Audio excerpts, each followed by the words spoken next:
今回はメタ認知の効果について今までシリーズ的に話してきたことをまとめて再編集したものを公開したいと思います。そしてその中でもし気になったものがあれば過去の動画を見直していただければと思います。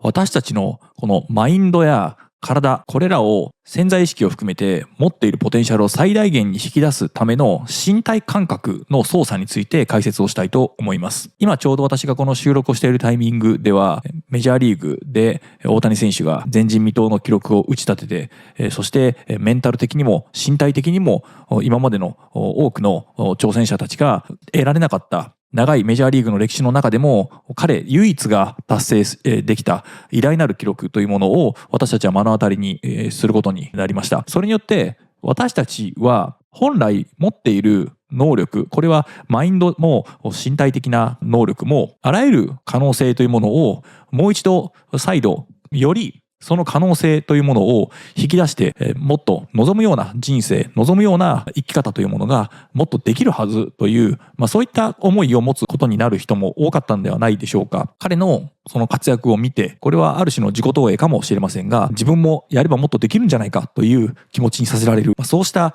数少ない偉大なる選手の偉大なる記録、これが私たちを今新しい挑戦へと駆り立ててくれるような、そうした素晴らしい瞬間に私たちは立ち会えた。そういう意味では非常に貴重な瞬間だったと思います。私たちのこの持っている能力やこのマインドというものは実際には眠っている力というよりはその使い方をうまく捉えられないことによって本当はもっと有効な使い方、もっと自分の成し遂げたい目標だとか目的をうまく遂行するために使えるはずの使い方を私たちはそれを知らないせいによってあまりうまくそれらの実行が行えないといったようなことがあります。これは私たちが見ているこの世界というものがありのままの世界を捉えているわけではなく、私たちはあくまでもこの世界を自分たちが感じ取りたいように解釈しているにしか過ぎないといったようなこの認知的な限界、それほどこの世界にある情報や私たちのこの感覚器官というものから入ってくる入力される情報というのは膨大であって、それらを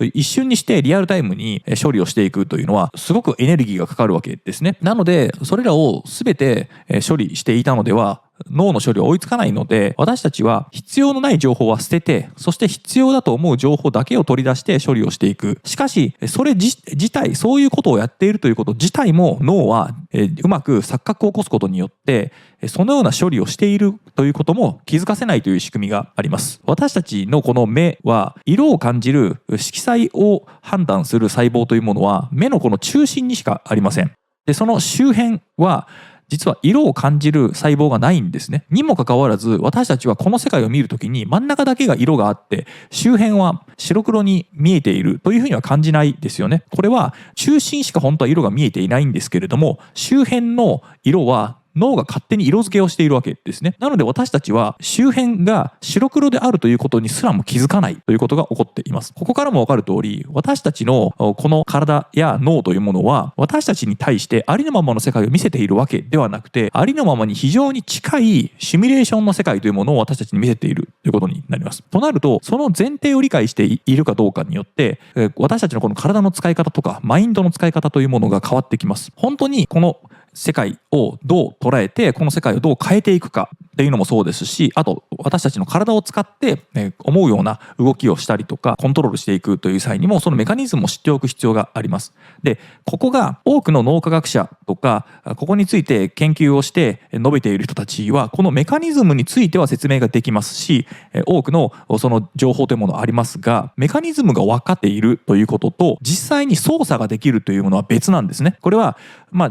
たちょっと分かりやすくするために野球の世界で言いますけれども、野球で例えば大谷選手の体の使い方メカニズムについて解説できる人はたくさんいますが、実際にじゃあ彼のようなパフォーマンスが出せる人はどれだけいるのかというと実際にいないわけですよね。それはなぜかというと彼のような体の使い方をすればいいというそのメカニズムのことが分かっていても、それを感覚としてどう再現するかということが分かっている人がいないということです。これはこの脳の使い方や身体感覚の使い方に関してもそうなんですけれども、多くの脳科学者や瞑想だとかマインドフルネスを実践している人との違いはここにあります。実践者は実践の中で感覚としてどうすればいいかというものを捉えているので、それらを実行に移して具体的にそれらを元にして世界を変えていくということをしているわけですけれども、脳科学者はそうではなくて、そのメカニズムだとか仕組みに対して興味があって詳しくはなるんですけれども、じゃあ実際にそれによってその脳の仕組みが分かったからといって、じゃあそれを利用して何か自分自身のマインドだとかメンタルを変えられるかってそうではないんですよね。これ皮肉なことに脳科学者とかあるいは心理学者とかの多くは実は精神疾患を患っていたりもします。自分たちの脳だとか心理というものが分かっているようであって、しかし実際にそれを乗りこなせないということです。これは車の整備が大好きで車のメカニズムだとかそれを修理をするというような行為に関しては得意なんだけれども、実際に運転をするのに関しては F1 ドライバーとかの方がよっぽどうまいと。実際に車を運転するというその操作に関してはメカニズムを知っている整備士よりもメカニズムはよくわからないけれども、どのように反応してどのように乗りこなせばいいかというその感覚を知っているドライバーの方が優秀なわけです。そういう意味では私たちはメカニズムが分かったからといってそれをそのように実行できるとは限らない。これは裏を返せば実行ができてしまっていて感覚がそれをうまく捉えられているのであれば、実はそっちの方が大事だったりするわけです。しかし現実には感覚を得てうまくいっていた。しかし例えば車であればその車がダメになったりとか調子が悪くなってきた時に、その車のなぜこの調子が悪くなったのかのメカニズムがわからないので、うまくいかなくなってきた時に元に戻れないということが起こるわけですね。なので理想的なのはメカニズムも分かっていてかつ実践もできる、その実践の感覚を得ている、この両方があるというのが最も安定的にパフォーマンスを出し続けられるわけです。もし感覚に頼ってその実践をしていく中でそれがうまくいかなくなってきたという時に、なぜうまくいかなくなってきたのかというメカニズムを知っていればそれをどう対処すればいいかという発想、その着眼点も持っていることになりますし、今度はそのメカニズムを元にしていろいろ感覚をまた調整をして試していきながら、また新しいその状況に合わせた新しい感覚というものを得られることができれば、またそこから実践ができるわけですね。なので大谷君のように自分の理想的なバッティングフォームだとかその実践の仕方というものを両方を知っていることによってバッティングフォームが崩れたりとかあるいは結果が出なくなってきた時に何が問題なのかというメカニズムの方をまた見直してということをしながら、また感覚をまた調整をして戻していくということができるわけですね。なので高いパフォーマンスを出そうと思った場合にはメカニズムだけを知っているでもダメですし、実践をして感覚だけでやっているというのもダメなわけです。両方があるのが望ましいわけですね。でその中でもじゃあどっちの方が重要なのかというと、感覚の方が重要なわけです。感覚によって実践できるというのが重要なわけです。なのでメカニズムを知るということ自体は多くの人がこの私の今の話している内容のようなことを YouTube なりポッドキャストなり書籍なりとかでいろんな方がいろんな語り口で話をしていると思いますが、大事なのはそれらを皆さんが実践できることですね。実践をして感覚を得ることです。ですので今日のこの場ではじゃあその身体感覚というものをどう得ればいいのか、そのヒントやその感覚のイメージの仕方というものを中心に解説をしてみたいと思います。これはスピリチュアル的な観点のそういった視点の表現も使います。それはなぜかというと、私たちの感覚というものを得るには具体的にはどういう感覚を持てばいいのかというその感覚の比喩表現をするときにどうしてもそのスピリチュアル的な要素を用いた方がイメージがしやすかったりするので、なのでイメージとしてこういうイメージで描くといいですよというところに関しては少々オカルト的なスピリチュアル的な表現が含まれてしまいますので、むしろそういうの積極的に今回私は使いますので、なので今回の私の話は科学的な観点に基づいたメカニズムの説明とそれをどう身体感覚として持ち込むかというスピリチュアル的な感覚というもの、これらが行き来することになりますので、全体を通じてもしも途中から聞いた人であればそのスピリチュアル的な表現を用いているところから聞くとちょっと大垣がスピリチュアル方面に走っちゃったなともしかすると誤解するかもしれませんので、そういった意味でちょっと前半この話をする際にあらかじめその注意点としてお伝えしておきたいと思います。ではまず脳ですねに関してのざっとした解説、これは私が今まで話してきたエピソードの中でも、脳がどういう仕組みなのかとか、冒頭言いましたが目の仕組み、真ん中しか色が見えないといったようなところからも、私たちがどのようにして世界を捉えているのかということをちょっと比喩表現を使いながら説明をしておきたいと思います。まず私たちはありのままにこの世界を感じ取っているわけではありません。これは見るということもそうですし、触った時の食感とかもそうですし、あとは痛みとかで感情である悲しみとか苦しみとか喜びとか、こういったものも実際にこの世界にあるわけではなくて、私たちがそのように感じ取るようにこの体が進化をして、そしてその感じ取ったものを脳がそのように処理をしているということで、最終的には脳が再現しているわけです。なので私たちはこの世界を生きているというよりは、この頭蓋骨の中にある脳の中で生きているわけです。これはどういうことかというと、私たちは絶対に出れない映画館の中にいて、そしてその映画のスクリーンの前に座って映画をただただ見ている観客のようなものです。私たちはこの映画館から出ることができません。私たちはこの脳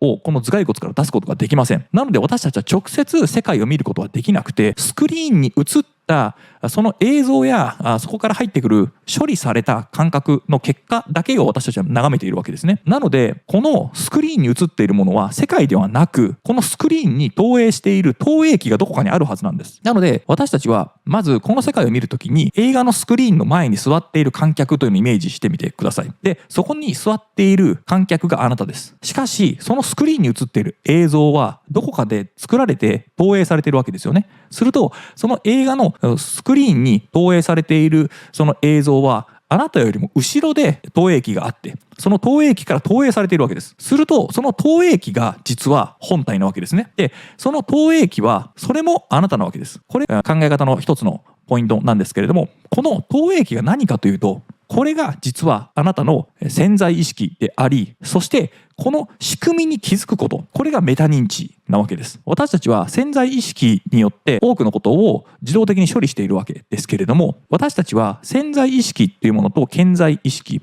要は自分で自覚ができる意識というものをなんかうまく切り分けているように感じるかもしれませんけれども、実際には切り分けているわけではなくて、あらゆるものが実は絡み合っているわけです。なので潜在意識ですとか顕在意識ですというふうな表現で区別していく、私たちの脳の認知機能というものを区別していくのは実はあまり適切ではないんですね。ただ分かりやすいので多くの人がそのように説明することもありますし、かつては本当にそうだと思われてた時代があるので、なのでその名残として未だに潜在意識、これは私たちが意識できない領域、そして顕在意識というのは私たちが意識できる領域というふうな形の分類のされ方で説明されることがありますが、正しくはないんですね。ただ分かりやすさを優先するとそのような言い方をすることが多いと思いますし、実際にそれで理解ができて実践ができるんであれば、私はそういう表現を用いる人を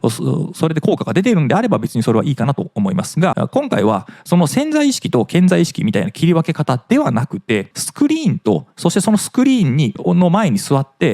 見ている観客、それとさらにその後ろにある投影機、映写機ですね、これをイメージまずしてみてください。で大事なのはこの投影機の方です。この映像を作っている、映像をそのスクリーンに映し出している、ここが本体なわけですね。でここが実はリアルタイムにこの物語を作ってそこに投影しているわけですね。で最近であれば例えば生成 AI がどんどんとリアルタイムに物語を作ったりとか動画をどんどん作っていくってことを生成 AI がやってしまう時代が来ました。なのでイメージ的にはそういう感じですね。投影機につながっているところに映画を作る監督だとか制作スタッフだとかがいて、脚本家がいて、でリアルタイムに脚本を作っているわけです。しかしそのリアルタイムに作っている脚本だと言ったとしても、大半はその脚本とか内容、映像というものは過去に自分が一度使ったものを何度も再利用していますので、なのでほとんど実はもうその投影機の中にはこれから映るであろう映像だとかこれから投影されるであろうものというものはほとんどがもう実はストックとしてあるわけです。なのでそれを単に再現として再利用して使っているにしか過ぎないということで、実は新しい物語とか新しい映像というものは実はほとんど出てこなくなります。子供の頃世界を全然知らない、見るものが全て新しいという状況であれば次から次に新しく投影されていくわけですけれども、もう私ももう40過ぎてますが、ある程度の年齢になってくるとそうではなくほとんど再利用して使っていきます。なのでその方が省エネですね。新しく物語を作るよりも過去に貯めておいたストックしたものを再放送した方が効率がいいので、ほとんどがそのようになります。これが私たちが新しいことに挑戦できない理由であったり、あるいは私たちが新しいことを学ぶことを阻害する要要因でもあります。そしてこの投影するイメージがあった場合ですね、この仕組みにまず気づけるかどうか、これが単に気づくというのはメカニズムとしてそうですよということを理解するではなくて、実際に本当にそうなんだと感じ取ることができるかどうか。今皆さんがこのYouTube の動画を見ている最中でもたった今でもいいですが、自分の今のこの目の前に映っている景色、風景、あるいは身体感覚全てがあくまでもスクリーンの上で再現されているもの、これをリアリティのあるものだと錯覚している観客というイメージがまずできますでしょうか。皆さんはただ実は映画を見ているだけにしか過ぎない。なので映画の中で主人公や登場人物が痛い思いをしたり悲しい思いをしても、それはあなたがしているわけではなくて、映画の中のストーリーがそうなっているだけ。そこに自分の身体的な痛みだとか肉体的な痛みみたいなものが自分自身でそう感じてしまうという、それほどスクリーンとあなたはすごく近いところにいてしまうわけですね。で、もっと具体的なイメージをしたいのであれば、映画館ではなくて VR ゴーグルとか AR メガネですよね。最近であれば Apple から Apple Vision Pro みたいなものが出ましたし、あとはメタ社から出ているものとかもありますが、こういったゴーグルをつけて、そのゴーグルの内側で映像が投影されていて、でそれを通じて見ていると。なので観客であるあなたとスクリーンがとても近いところにいるイメージですね。なので目の前にあるそのスクリーンの映像が観客である自分と距離がある、実際の物理的な距離が多少あるということ、これもわからない、生きてきた。ここが今回この私の話を聞いたことによって、そこに実は距離があるんじゃないか、距離があるというイメージが持てるかどうかですね。でまずこれがスクリーンを見ている観客であるということにまず気づく。そしてそれが実際にイメージできる。そうなって初めて気づくといったことを言える状態になります。そしてその次にですが、そのスクリーンに映っている映像は皆さんよりも後ろ側にいるところから投影されているわけです。ということはどこから投影されているのかというと、その投影機も実際には実は私たちの頭蓋骨の中の脳がその投影機があるわけですから、脳の中のどこかにあるわけですよね。それはこの頭蓋骨でいけば一番後ろ側っていうのは後頭部ですから、その後頭部が一番後ろだとして、一番後ろに引き下がったとしても、そこから投影しているということになるわけですけれども、実際のイメージはこの投影機は私たちの体から出た方がいいです。なぜなら観客であるあなたと投影機は当然ですけど観客よりも後ろにある必要があるわけですよね。なのでイメージですが、あなたのこの後ろ、後頭部よりもさらに後ろに投影機があるイメージを持ってみてください。どこがいいのかという具体的な場所ですけれども、背筋を伸ばした状態で右と左の肩甲骨、この間で、この肩甲骨の間のちょっと上ぐらいですが、真後ろから線を引けばちょうどこの肩と肩、この肩のラインを引いたこのラインのところの肩甲骨の間のところの背骨ですね。この辺りが実は投影機をイメージするのに最適な場所です。この投影機は私たちのこの体の中にあるというイメージよりも体の外にあった方が望ましいので、イメージは後ろにあった方が望ましいので、日頃はこの体の背中にくっついた場所、背骨にあるけれども、それを姿勢をぐっと伸ばして、そして顎を引くようなイメージで体から離してみてください。でこの時にどういうイメージをするといいのかというと、これはいろんな実はイメージを比喩表現で使われている人がいますが、一つは三つ編みという表現を使っている人がいます。これはバチムゼランドという人が、ロシアの作家が用いた比喩ですけれども、この後頭部から三つ編みが垂れていて、その三つ編みの先に投影機があるイメージを持てと。そうすると私の今のこの後頭部から肩甲骨にかけて普段は垂れていて背中にへばりついていると。しかしそれを引き離そうと思った場合には胸を張って、かつ顎を少し引きますよね。で、そこから背中から少し離れます。で、その背中から少し離れた状態のその投影機からスクリーンに向かって投影をすると。するとスクリーンはこの額のあたりにありますから、この額に対して背中の肩甲骨から投影をしているという状態をイメージしてみると、私たちのこの身体感覚の感じ方というものが変わってきます。今まではそうではなく、この自分というものがちょうどこの境界線、皮膚の内側が自分で皮膚の外側が外側、外界だというふうにそのような認識で生きてきたところから、そうではなく私という概念は実はこの皮膚の外側にもあるんだと。特に今の例えだと投影機というものが背中よりもさらに後ろにありますので、この後ろから私たちのこの世界というものを映し出しているものがあると。でマインドフルになるには実はその投影機をイメージすることが大事です。体の外側です。体の外側に自分がいると。体の外側に自分のこの世界を見せつけているものが何かあると。三つ編みの先というふうにイメージするとイメージしやすくなる場合もあれば、これが守護神とか守護霊とか守護天使とかといった形で自分の後ろ背中に自分を守ってくれる存在がいるといったような表現の方がしっくりくる人もいるかもしれませんので、これどちらでもいいですけれども、自分のこの肩甲骨の真ん中の背骨よりも少し後ろ、ここから投影すると。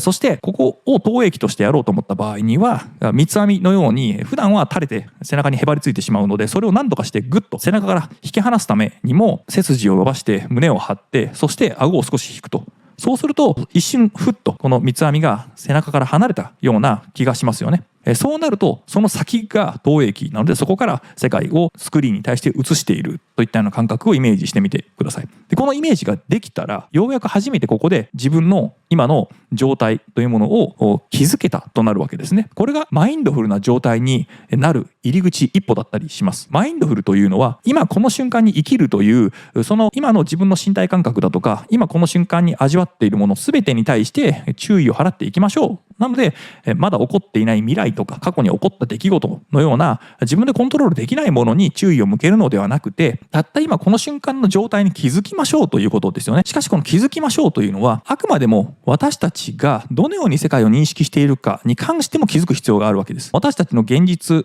私たちが今いるこの世界、見えている景色にしてもこの感覚にしてもあくまでも投影されたものにしか過ぎないということを身体的な感覚としてちゃんと再現できるかどうか、これが本当の意味のマインドフルになっている状態ということですね。でこれによってようやく何ができるかというと、メタ認知というものが今効いていることになります。自分を客観視している、そしてそこには自分も含まれているわけです。このメタ認知というのが実は人間の大きな特徴で、他の動物にはできないことなんですが、メタ認知をいかに鍛えるか、メタ認知を発動させている状態というものをいかに維持できるか、これが実はこの私たちのマインドだとかこの体身体操作というものを最大限発揮するためには重要になってきます。なのでメンタルトレーニングもそうですし、日頃のそのスポーツのトレーニングもそうですけれども、自分がどんなフォームで振っているのかとか、あとはその試合の場面だとかというものを自分も含めて客観視できないと正しく判断できないわけですよね。なのでその客観視をする時の客観というその視点というものは、その対象には自分も含まれているということは、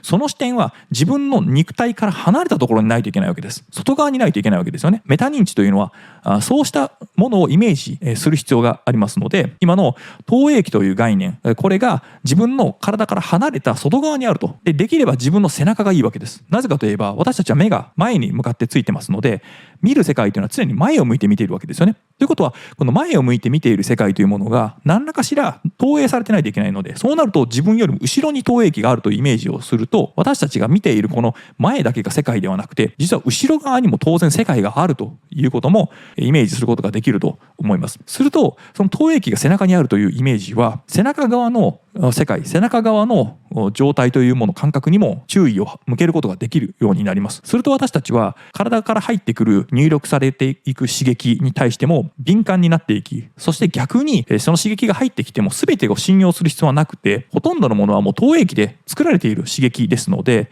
その刺激に対しても疑うことができるわけです。要はその刺激に対して流されなくていい。これは感情が湧いてきたり感覚が出てきた時に、もうそれをそのまま真実だと思って受け取ってしまって、それに流されてしまうではなくて、その感覚ですらも投影機が再現したものであるということを意識することができれば、それですらも眺めて、ここに自分がどういう反応をした方がいいのかという一個メタな視点というものを維持できるわけです。これがマインドフルな状態なわけですね。なのでメタ認知をいかに鍛えられるか、そして日頃の瞑想をしている時だけではなくて、むしろ瞑想している時以外でメタ認知をいかに発動させ続けられるか、メタな状態、メタ認知という状態のままで日々過ごすことができるか、これが大事になってきます。メタ認知ができるのが瞑想の時だけですではダメなわけです。毎日瞑想していて1日20分とか、それこそ長い人であれば1時間とか毎日している人いるかもしれませんが、その瞑想の間だけしかメタ認知がうまく発動しない、マインドフルな状態にならないだともったいないわけですよね。むしろ別のことをやる、瞑想ではなく別の仕事だとか、スポーツでもいいですが、何らかの作業や活動をしている際に本当のマインドフルな状態やメタ認知というものを持ち込めた方がいいわけですので、なので今回はその瞑想の仕方に関してはこの中では話しませんが、日頃の活動として積極的に何か活動しようと思っている状態の時にいかにメタな状態、メタ認知の機能させた状態でいられるか、マインドフルでいることができるかというこの身体感覚ですね。身体感覚の操作について一つイメージを持ってもらえればいいんじゃないかなと思います。で、私たちのこの作っている物語ですが、この物語は結局は私たちが理解しやすいようなものが選ばれます。私たちが理解できないものというものは、本当はこの現実、リアリティのある現実、これはスクリーンに投影されたものではなくて、このスクリーンに投影されていないものも含めた本当のこの外界の目から入ってくる情報という意味でのこの外側の世界というものは、実は物語というものはそもそもないんですね。何の物語もなく、ただただ現実としてそれらが淡々と流れていろんなものが動いているだけなんですけれども、私たちはそれを何とかして理解して、そして自分たちにとってより生きやすく何か意味のあるものとして解釈したいがために物語を作っていくわけです。でその作っていくのはどこが作っていくかというと、この投影機が作っていくわけですけれども、物語のバリエーションだとかパターンというものを無限に作るわけではなくて、ある程度その見ている観客が理解できるもの、観客が物語として認識できるレベルのものしか作りません。なのでそういう意味では私たちの物語というものはあくまでも観客である、これも私たちですが、この観客が理解できるものしか物語として作りませんので、なので私たちが見る世界というものは常に同じような似たような物語を見ているわけですね。なのでこれは人によって結局そのものの見方が違うという現象が起こるのは、人によってはもうその物語が見慣れた物語が違うからですね。なのである現象を見てもそれが悲観的な悲しいシーンだというふうに受け取る人もいれば、それが奥深い興味深いものだと感じる人もいれば、これはその人がその目の前で投影されたスクリーンにどんな物語が投影されているかというものが、実は同じ光、同じ風景を見たり同じ感覚を得たとしても違ってくるわけです。それをどのような物語として投影するかというのが違うからですね。それは見ている観客であるあなたがその物語をどんな物語として見たいのか、でどんな物語であれば解釈ちゃんとできるのか理解できるのかによって投影されるものが変わってしまうということになります。しかしあいにくその観客であるそのスクリーンの前に座っているあなたは直接物語を変更することができません。観客であるあなたが今目の前で映っているそのストーリーに影響を直接与えることはできないわけです。ただ流れているものを見るしかないという状態になります。しかし自分が見たいストーリーだとか、あるいはこのストーリーを変えたいと思った場合は、じゃあどうすればいいのかというと、観客であるあなたが何かをするんじゃなくて、その投影機に対して働きかける必要があるわけです。投影機はこの目から入ってきた情報や入力された感覚というものを元にして物語を作っていく、物語を作ったものを投影していくわけですけれども、その得た情報を物語を作る、ここに実は私たちの干渉する余地があるわけです。ここでこの投影機が物語を作ろうとしている、映し出そうとしている際に何を物語として変更するのか、あるいはどのような情報を元にして物語を作るのかという、その情報を拾ったり捨てたりするときにどんな情報を捨てるべきなのか、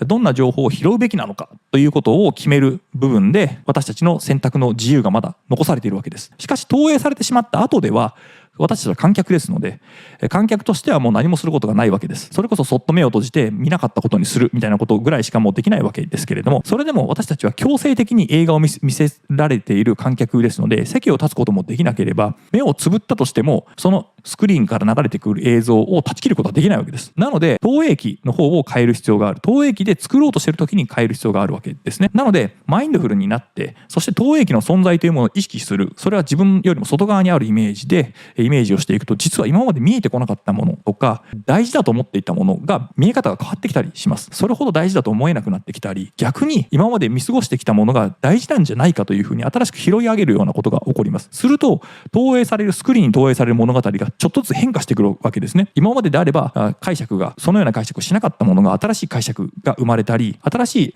ストーリーというものが作られたりするわけです。これは今まで拾ってこなかった情報というものを拾うようになったり、捨てるべきだったものというものを捨てるべきじゃないというふうに変えたりするのを投影機側が反応し始めますので、そうなるとメタ認知、私たちがその中でどう振る舞っていくのかということの行動にも変化が起こります。で、行動が変化が起こると当然入力から入ってくる情報も変化しますし、そしてそれろ行動が変化するということは、私たちこの世界に対して働きかける働きかけも変わるわけですね。するとそれによってまた世界が私たちに何らかの反応を返してきます。これが今までとは違う反応が返ってくる。当然行動も変わってますので、その行動による結果も変わってくる。これによって私たちの人生というものが今までとは違うストーリー、今までとは違う物語が展開されていくきっかけになっていくわけですね。こういう意味でマインドフルであるというのは、私たちの人生をより豊かにして楽しむためにも、面白い世界の捉え方でもありますし、あとはメタ認知というもの、これが他の動物にはない人間特有の概念ですので、いかにこれをフルに使うか、このメタ認知というものを日頃から鍛えておくか。メタ認知は鍛えれば鍛えるほどそれらを実践しやすくはなります。それでも限界がありますので、脳が極端に疲れているとかエネルギーがないとか消耗してしまっている場合ですね、は注意が必要です。メタ認知はかなりのエネルギーを必要としますので、メタ認知をし続けているとかなり疲れます。しかしそれをやっているとだんだんとそれもできるようになってきます。これは筋トレと一緒で、鍛えれば鍛えるほど強くなっていきますので、そうなるとメタ認知の状態を維持できる、そしていつでも再現できるということになりますので、これを日々の生活の中で常にトレーニングのつもりでやっておくといいんじゃないかなと思います。瞑想自体も私は推奨してますし、その瞑想自体の効果も私は理解しています。なので瞑想そのものは否定しませんし、むしろ積極的にやった方がいいと思いますが、瞑想している時以外、活動している時に私たちがどのようなイメージでその活動をしていけばいいのか、これはメンタル的にもマインド的にも身体的にもどのような状態で世界を捉えるというのが最も効果的なのかという、そのヒントになるその身体感覚のコツみたいなものを今回はお話ししました。最後にまとめますと、私たちがこの見ている世界はこの私たちの額あたりにあるスクリーンに投影されたものであり、私たちが私だと思っているものというものはそのスクリーンの前に座っている観客です。私たちがこの観客であるということにまず気づけるかどうかで、気づけたらまず一歩目ですね。ということは、このスクリーンを投影している元がある、それが投影機、映写機で、さらに進んだ言葉で言うんであればコントローラーですね。これはコントロールというのはこのスクリーンに映っているものが映像だけではないので、実際には感覚とか痛みとか悲しみとかそういうものも投影してますので、なのでこのいろんなものをこの投影するものをいろいろ決めて管理して調整しているわけです。なのでコントローラーという方がより適切な表現ですが、このコントローラーがあって、で実は大元の私たちをより客観視して、そして世界に対してより効果的な動きや、そして自分自身にとってより有益な生き方とか有益な感覚感じ方、これらを得るためにはこのコントローラーに作用させる必要があります。でコントローラーを起動させて、でコントローラーの存在をまず認識して、コントローラーの存在に気づくこと、そしてそのコントローラーに対してどう働きかけるかというふうに世界を見ること、行動すること、これが私たちのメタ認知というものを鍛えるその一つのコツになります。自分を客観視する、その自分というものはこの世界を認識する中にも自分は含まれていますので、それを含めてひっくるめて自分というものも客観視するためには、自分の体の外側に自分がいる。ここで、どの場所でもいいんですけれども、私が一番効果があると思う場所は肩甲骨の間、ちょうど三つ編みを背中に垂らした際にだいたいその背中にくっついてくるであろうその高さですね、位置で、ここをちょっと離すためにちょっと胸を張って背中をちょっと反らしてみて、でその状態で顎をグッと引けばちょっとだけ三つ編みの先が浮きますよね。その状態で世界を見てみる。そしてその時にその投影されているところから世界が映されているんだというふうに見ると、この目から入ってくる風景の景色の見え方というものがちょっと変わってきます。これは特に散歩中だとか何か作業して目の前に集中している時は難しいですけれども、ぼーっと散歩ができる時とか電車の中からその風景を見ていることができるような時などにちょっと試してみると、今までとは違った世界の見え方、感覚の受け取り方というものに気づいてもらえるんじゃないかなと思います。そうなってくると、その感覚が変わったということはその行動も変わってきます。で行動が変わるということはまたその世界から入ってくる入力も変わってくるわけですね。今まで行かなかった場所に散歩をしてみるようになった。するとまた風景が変わるわけですから、その風景によってまた気づくことがあると。するとまたその行動が別の行動に変わったりするわけです。というふうにして連鎖的にいろんなものが変化していくことによって、皆さんのその生活の中で自分が成し遂げたいこととか手に入れたいことみたいなものにも新しく気づける。なのでこの今やっているマインドフルなことをやれば、自動的にすなわち夢が叶うとか目的や目標が叶うというそういった意味合いではなくて、本当に自分がいいと思っているものや好きだと思っているもの、あるいはこの世界がどういうものなのか、そして自分がどう振る舞っているのかということに対して新しい視点というものを得られることができるので、そうなると自分を含めたこの世界というものをどう捉えて、どう自分が振る舞っていけばいいのか、そしてあくまでも自分は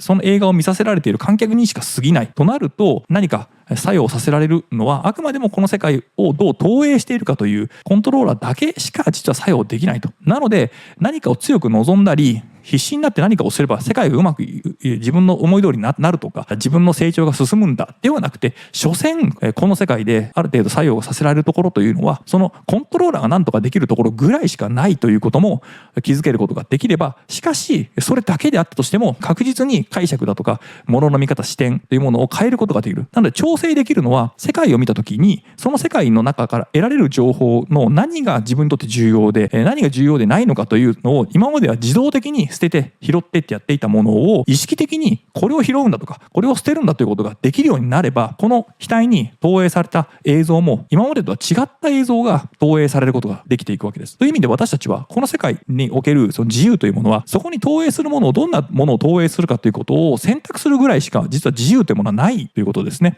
しかしそれであったとしても、そこに気づければその選択だけでも最大限やっていけば、かなりそのストーリーや投影されるものが変わってくる。するとそれに影響を受けた行動というものが変わってくる。これはバカにできないわけです。その少しの変化しか自分たちの自由がないにしても、それらを意識的に選択的にやっていくことによって長い時間をかければかなりの変化が起こりますので、なのでありもしないできもしない、引き寄せの法則といったような、ただ願えばいいんだとか、あるいは努力をしたらその努力分だけ世界が変わるんだみたいな、ある意味希望的な理想的な楽観論ですが、そういったものを信じてやってみたけれども大して何も変わらなかったと失望するよりもよっぽど現実的ですので、なので私たちに変えられるものはわずか。しかしそのわずかでも実は効果的にちゃんと選択的にやっていけばかなりのことが変わるといったことを理解してもらえればいいんじゃないかなと思います。あなたの世界は変わります。変わりますが簡単には変わりませんし、そして劇的にドラスティックにいきなりは変わりません。しかしわずかな部分しか自分たちには自由がないにしても全くないわけではなく、その少しの選択の自由が積み重なるだけで長い目で見れば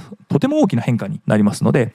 そこを理解しながら意識して最大限の努力をするんであれば、そのわずかな選択肢に対して行うといったことを現実的に捉えてやってもらえればいいんじゃないかなと思います。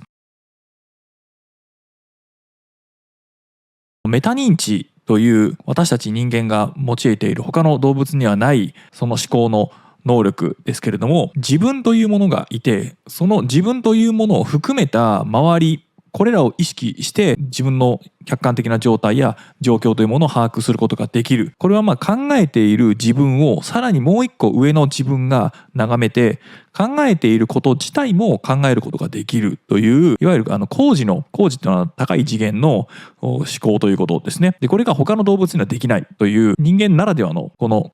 思考方法、メタ認知、メタ思考ですね。私たち自身が何を考えていて、そして世界をどのように捉えていて、自分たちの振る舞いだとか行動、これ自体も客観的に見て正しい行動が取れているのかどうか、そして自分たちのその思考だとか考えていること、これ自体も正しいのかどうか、世界と適合しているのかどうかということを常にモニタリングをして考えることができる。なので考えている自分をさらに考えることができるといった考える対象に自分も含めたこの世界というものを眺めることができるというテクニックですね。でこれはそれを一瞬思い出したりとかした時にはできることはあったとしても、常にどんな状態でも、そして特にストレスがかかったり感情的になったりした時についこのメタ認知というものが発揮できなくなります。なので怒りにやられてしまった時には冷静に考えれば自分にとって不利になるような行動だとか何のメリットもないような行動をとってしまったりする。その逆もそうですね。嬉しくなったり感情的になってしまった時には合理的でない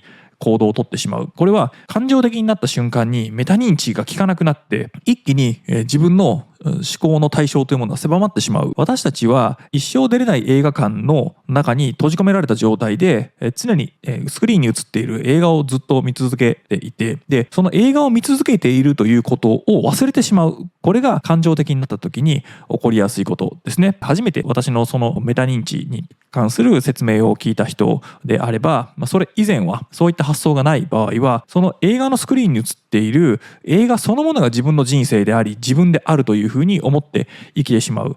そうした生き方をしてきたかもしれませんが、私たちはこの世界をありのままに見ているわけではなくて、まさしく映画のスクリーンに映っているようなものを眺めながら、そしてそれが自分の人生であり、そしてその中に自分も含まれていますので、登場人物として出てきますので、まるで自分の人生は自分の行動によって切り開かなければならないといったような思い込み、これによって私たちはその映画の中のスクリーンの映画自体を何とかしようとしてしまう。これによって私たちはもがき苦しみ、結果が出ないことを後悔したり、何とも言えない気分になったりするわけですね。で、それをメタ認知というものを使うことによって、映画の中はあくまでも映画なので、その映画の中の物語を直接観客であるあなた自身が手を出して何かをするということはできません。もうその映画というのは投影されて見ている前からもある程度決まっている状態で、その映像というものが投影されているだけなので、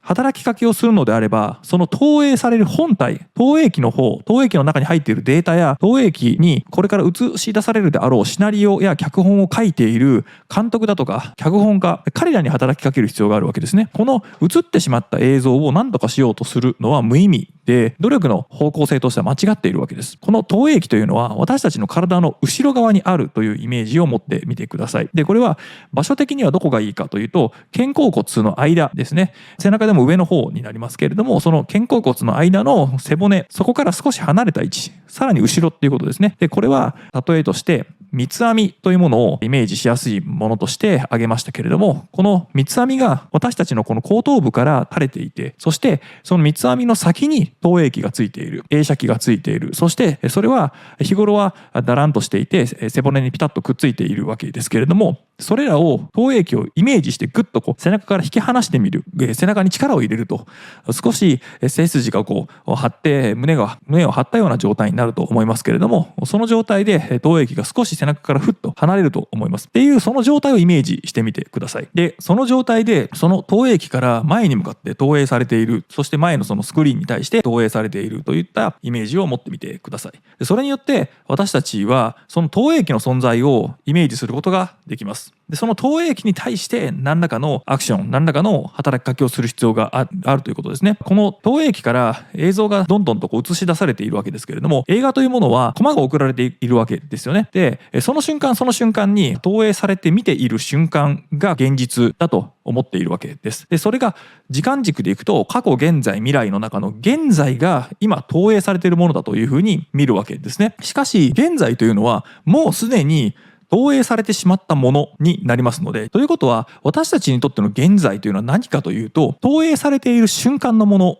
これを現在とした場合に、実は現在というのは過去と同じで変えられないわけです。なので未来も過去も現在も実は私たちは直接変えることができないわけです。現在は過去と同じでも投影されてしまっている状態ですので、その瞬間にはもう手を出せないわけです。であれば私たちはじゃあどうしているのかというと、実は私たちは常に予測をしてこれから起こりそうなものを一瞬早く行動しているわけですね。それによってこの現在に来るであろうコマというものをほんの少しだけ先に何らかの作用をさせようとしているわけです。実は私たちというのは高度に予測をするマシンです。で、現在のこの目の前で投影されている映像自体を実は作用させているわけではなくて、私たちは常にこの映像を予測しているわけです。なので実際私たちはまだ映画に映っていないシーンも日頃から予測をして生きています。その予測をするのが実は一瞬早く予測しているんですけれども、私たちはそれを予測しているというふうに自覚できないぐらいそれが当たり前のこととなってますので、脳は予測をしているということを感じさせないようにして錯覚を起こしているわけです。それによって私たちは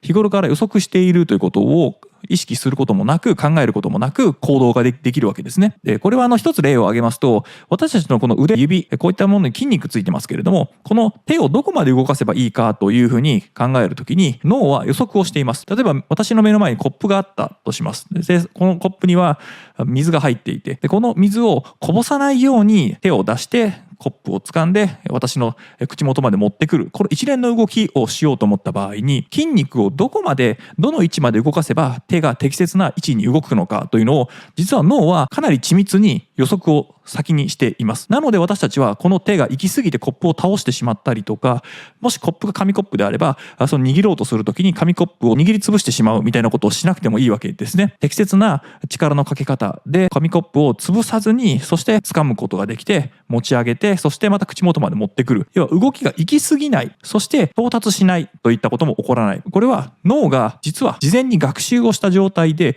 予測をしているわけです。生まれたての赤ん坊などはこの予測というものがその元となるデータや情報が揃っていないこともあって、どの程度体を動かせばそのような動きができるのかという元となる情報が少ないんですね。ですので予測ができない、予測がほとんど役に立たない、なので体をうまく動かすことができないということになります。で、私たちはその成長の中でその予測の精度がどんどんと上がっていく、要はデータが溜まってくるので予測をすることがうまくなってくるわけです。ですのでこぼさずに食べたり、こぼさずにコップを手に取って口元まで持ってきて飲むことができるというわけですね。ということは私たちは実は私たちにとっての現実、私たちにとってのこの現在というのは実は少し先の未来なわけです。これが面白いことで、私たちは映像を見て現在を見ている、この投影されたスクリーンの現在を見ているんですけれども、しかし実際には少し先を予測しながら見ていたりするわけです。これは会話でもそうですけれども、相手が次に何を言ってくるかというのを実は私たち予測しながら話を聞いています。で、それに応じて私たちも何を返せばいいかというその返答自体も予測をして考えています。ですので実は私たちは現在を生きているわけではなくて、少し先の未来を予測していて、その実は予測しているその時間、予測している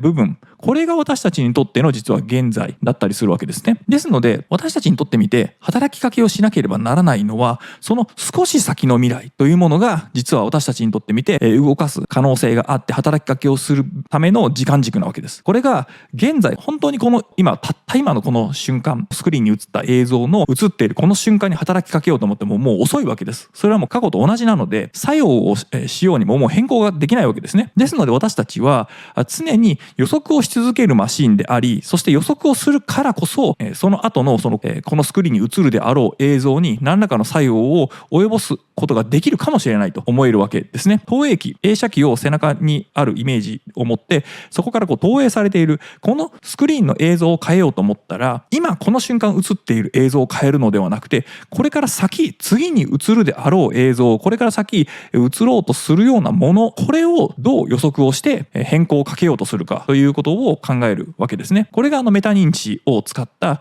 さらにもう少し高度な働きかけの仕方ですね。なので現在のこの瞬間に起こったことに反応していくだと常に遅れるわけです。すると物事を変更していくというよりは、その起こった出来事に後手後手でただ対応していくにしかなりません。しかし私たちはそれよりも次にこれが起こるであろうということを、こんなシナリオが来るだろうというのを想定しつつも、こういうシナリオになった方がいいんじゃないかというふうにしてシナリオを変えようとしてしまうわけですけれども、私たちはあくまでも観客なのでシナリオを直接変えることができません。で、その投影機の側では次から次にその現実らしきものをストーリーとして作って、そして投影していくわけですね。で、観客である私たち、そして後ろで控えているその投影機に働きかけをしている脚本家とか監督は、観客である私たちの反応を見てはいます。私たちがある程度解釈ができるようなシナリオでなければ、そこで投影されているスクリーンの映像というものが意味がないので、観客が理解できるもの、観客が分かるもの、観客が期待しているものを投影しようとするわけですね。すると観客である私たちはどうすればいいのかというと、どんな映画を見たいのかということをリアクションしていくわけです。その映像の中で流れている映画の台本、シナリオを事細かに選択していくという意味ではありません。私たち映画を見るときに、映画を見る前から初めて見る映画のシナリオがあらかじめ分かっていたらつまらないですよね。私たちは映画を選択することはできてもシナリオは選択できないわけです。なので映画がどんな映画なのか、 SF なのかコメディなのかヒューマンドラマなのか、様々な映画のジャンル、そして大まかなそのモチーフになるものだとかテーマだとか、こういったものは事前の映画の選択の条件として選べることができるわけですけれども、どんなシナリオで展開されるのかという事細かのシナリオまでは選択できないわけです。なので私たちがこの世界を生きる上で事細かに1秒おきにどんなことが起こるのかというのを事前に考えたり、そのようなシナリオを作ってくれというふうにお願いをするようなことはできないわけですけれども、ただどんな映画を見たいのかといったことは選べるわけです。私たちは観客ですので、どんな映画を見るかということを別の、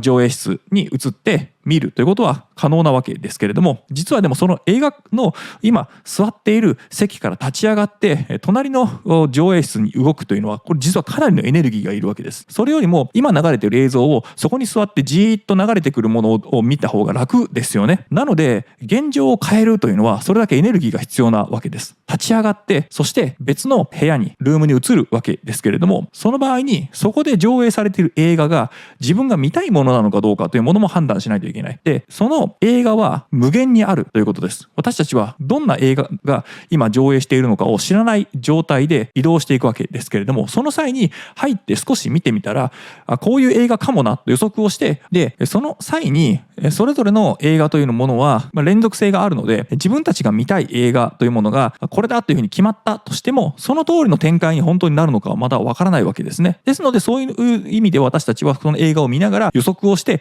これは多分後半の展開はこうなるかもしれないなというふうにして予測していくわけです。しかし私たちはその映画を見るときにシナリオを一応見てはいますけれども、シナリオだけで結末をこうだと決めつけたりしないわけですよね。その映画全体が持っている雰囲気とかテーマ性だとか、こういったものをかなり引いた状態で映画を見ていると思います。映画の中の登場人物に感情移入をしたり、映画の中の些細な出てくる小物だとか、あるいは登場人物のセリフだとか、こういったものも受け取って参考にはしていきますが、全体としてこれはホラーだなとか、これはコメディだなとかというものを見ながら、自分はコメディが面白いなと、コメディを見たいなと思っているとなったら、それを期待して見続けていくわけですよね。なのでその出てくるその映画の中の登場人物の一つ一つのシナリオが気に入らないから、じゃあ他の映画を見ますといったことよりも、それらもひっくるめて全てが自分の予測通りではない、思い通りではないけれども、おおむね大まかにこの映画が訴えかけようとしている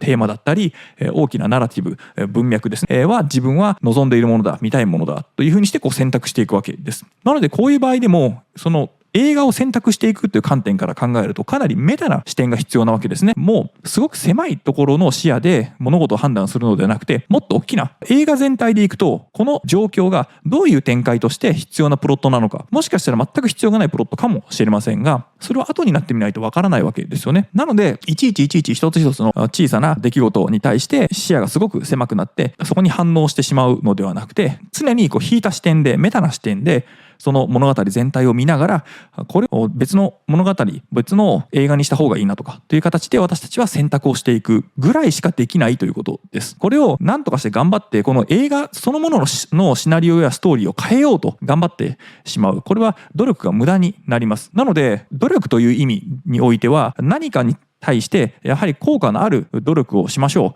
う。いい努力、悪い努力というものがあるというふうな考え方を私たちは持つかと思いますが、これはシナリオそのものを変えようとする努力というのは効果がありません。これは上映を見ている観客が観客でしかないのに、映画の中のシナリオを何とかして変えてやろうと頑張るようなものですね。これは無駄な努力になります。有効な努力というのは、この映画を変える、別の映画を見るというふうに切り替えて席を立って別のところに行く、これが私たちが本当にできる努力なわけですね。なので私たちはこの努力が有効かどうかというのを見極める際に、常にメタな視点があるかどうかというのはとても大事なわけです。このメタな視点がない状態で努力をしてしまった場合、その努力が結果的にうまくいくというふうに展開されることもあります。でもそれはその映画の中のシナリオがたまたまそういうシナリオに流れていっただけであって、その観客であるあなたがその観客として、例えばシナリオ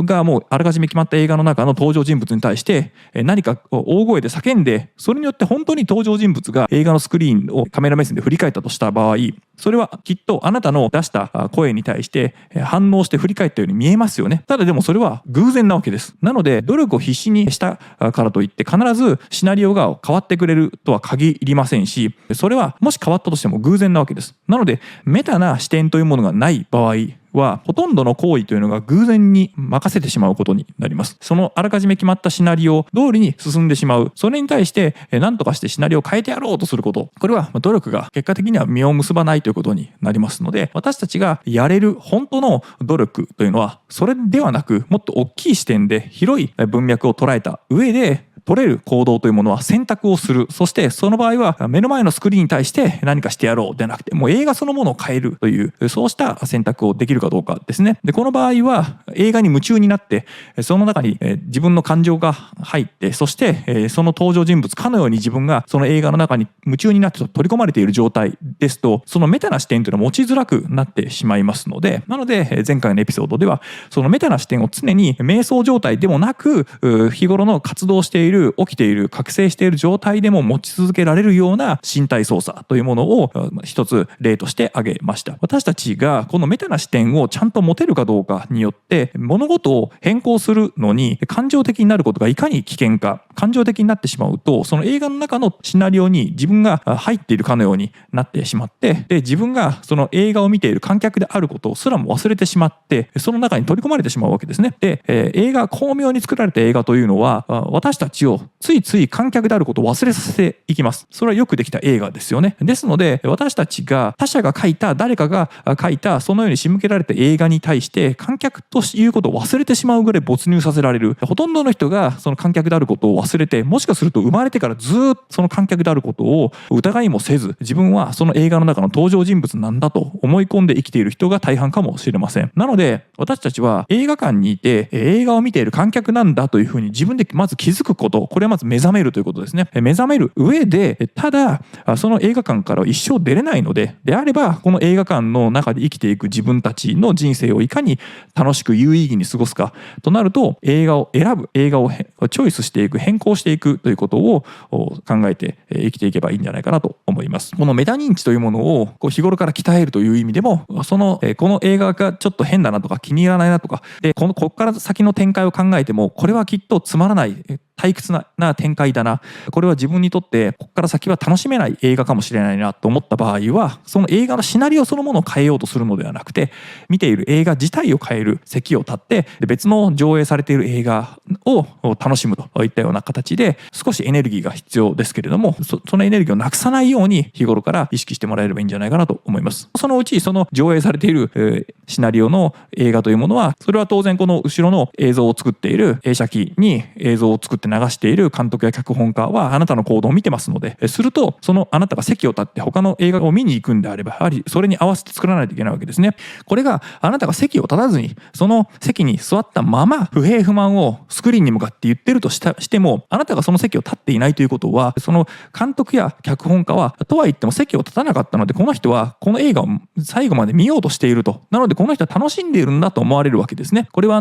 この私が作った動画、YouTube やポッドキャストや、あとはテレビの番組でもそうですけれども、視聴率というものがあります。不平不満を言って文句を言っているけれども、その人は見ているわけです。最後まで。これは最後まで結局見たということは、その人にとってみてそのコンテンツは望まれていたと判断されるわけですね。なので一番はもうチャンネルを変える、動画を別の人の動画に切り替えてしまう、あるいはもう画面を切ってしまう。これが本当の意思表示なわけです。このシナリオは気に入らないといったことを決断して、それらを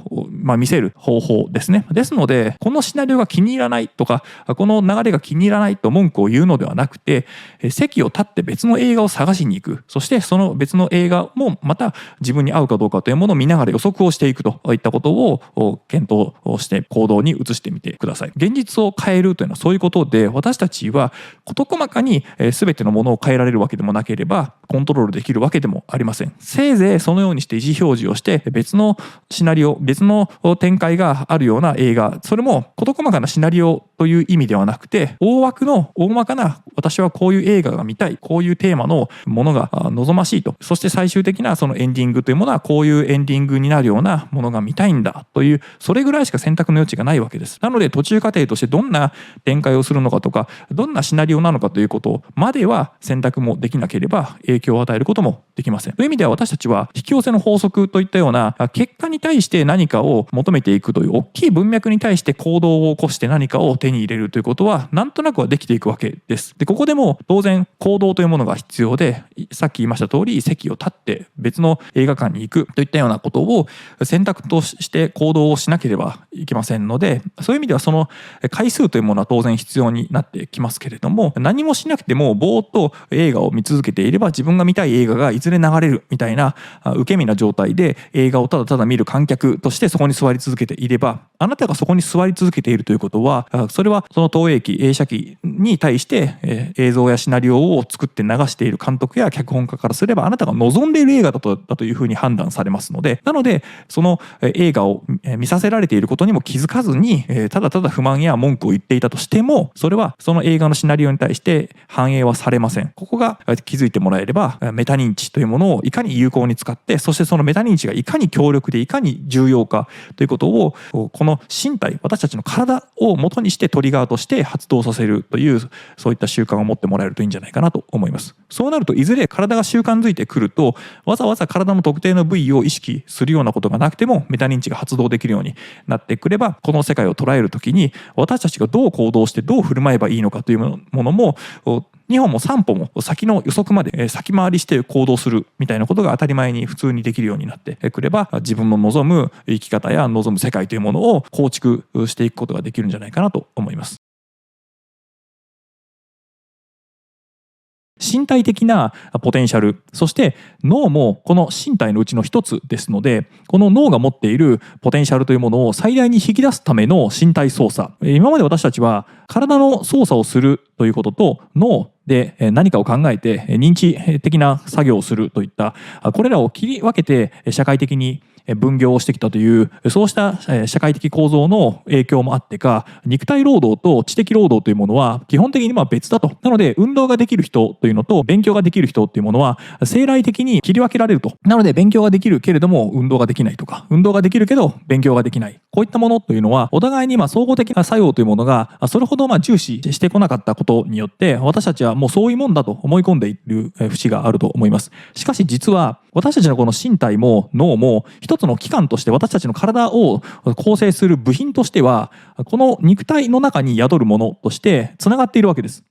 かつこれはお互いに相互的に作用しますので、両方の能力を高める、そしてこれら一つをうまくつなげて潜在的なパフォーマンスを上げるということをやった場合に、潜在的な人間が持っているポテンシャルを最大限に引き出すということが可能になるのではないかと思います。その持っている肉体、そして脳のポテンシャルというものを最大限発揮すれば、今の持っているそのアウトプットとして出せるパフォーマンスはさらに上がる可能性は十分にあると思います。今の時点でもう自分のポテンシャルギリギリまで絞り切っているという人は別かもしれませんけれども、ほとんどの人がそうではないと思いますので、その方法について今回は解説していきたいと思います。私たちは何かを考えています。そしてこの考えている自分というものをさらに考えることができるわけです。これがメタ認知というやつですね。私は今数学の問題を解いているというこの文章を一つ取っても、これはメタ認知を聞かせた文章なわけですね。本来であればその数学の問題のことについて考えているはずです。問題の中身ですね。算数だとしたら 1+1 は2、これはあまりにも簡単すぎますのでいちいち考える必要もないかもしれませんが、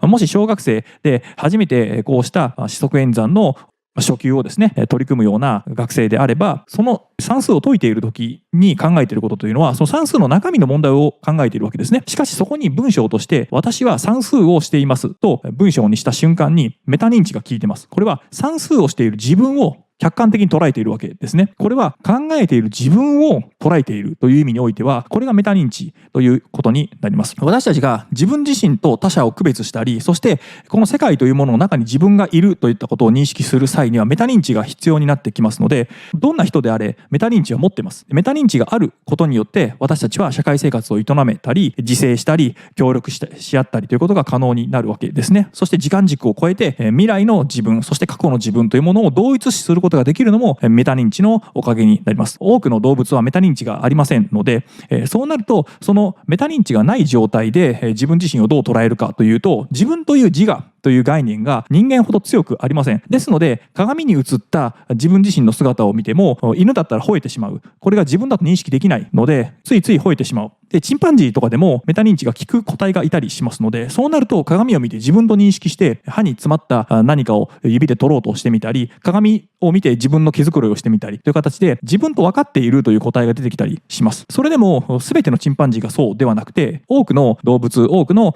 生物というものはメタ認知といったような機能が強くありません。で人間はこれらのそのメタ認知というものを強力に発達させてきたおかげによって社会生活が営めるようになり、そして集団生活を送れるようになりました。自分と他者というものが違うと認識できる。しかし人間という種としては共通していると。これは抽象的な概念を用いるときに必要になってきます。ですので自分が考えていること、自分が悲しいなと思っていることが他人も悲しいと思うであろうというふうに自己投影をする際にも、それでもそこで一つ疑いが入って、いや相手はもしかしたら悲しいと思っていないかもしれない。私は悲しいと思っているけれども、他者の視点から見ればそれは悲しいというシチュエーションではないのかもしれないという、この自分が見ている世界と他人が見ている世界、これが違うということもメタ認知が効くと考えられるようになります。となると私たちがこの世界を見る上で一番重要なのは何かというと、実はメタ認知なわけです。メタ認知が効いていれば、この世界をどう捉えるかというときに、自分を含めたこの世界というものを広く捉えることができるわけですね。そうなるとこの自分というものをうまく捉えることができ、そしてこの自分を取り巻く世界というものをできる限り広く捉えることができる。この視界に映っ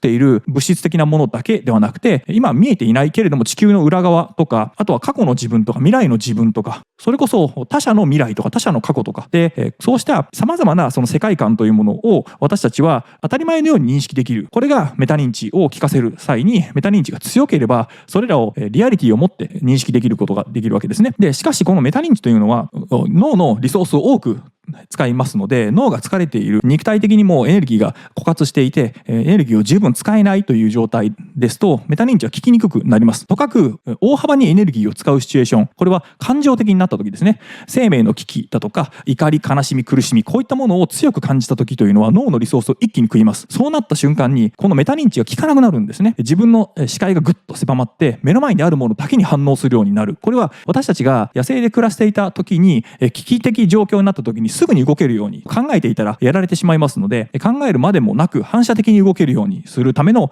生存戦略上そのように進化したわけですけれども、その進化の名残として私たちはつい感情的になってしまった場合にはメタ認知が効きにくくなる。メタ認知をするという方のスイッチがオフになってしまう。反射的に何かをするということしかできなくなってしまうということになります。ですので日々強いストレスを浴びている人、ストレスが強い環境にいる人というのはメタ認知が効きにくくなってしまうことによって、うつ病になったり精神疾患になる人というのはその強いストレスをずっと浴び続けているとメタ認知の方にリソースを割けなくなる。するとメタ認知が弱まってくる。メタ認知も筋トレと同じで鍛えなければ使わなければどんどん弱まっていきますので、そうなると反射的な行動や反射的な行為しかできなくなってくるとなると、考えることのその思慮深さ、考える深さですねというものが十分取れないとなると、すごく表面的な浅い思考しかできなくなってくる。これは現代のホワイトカラーの仕事の職場環境はまさにその状態が問題となるわけですけれども、私たちは常日頃から期限を迫られて、そしてこれだけの問題をその期限内により早くより多くのアウトプットを出した人が偉いというふうに評価されるような職場環境だ、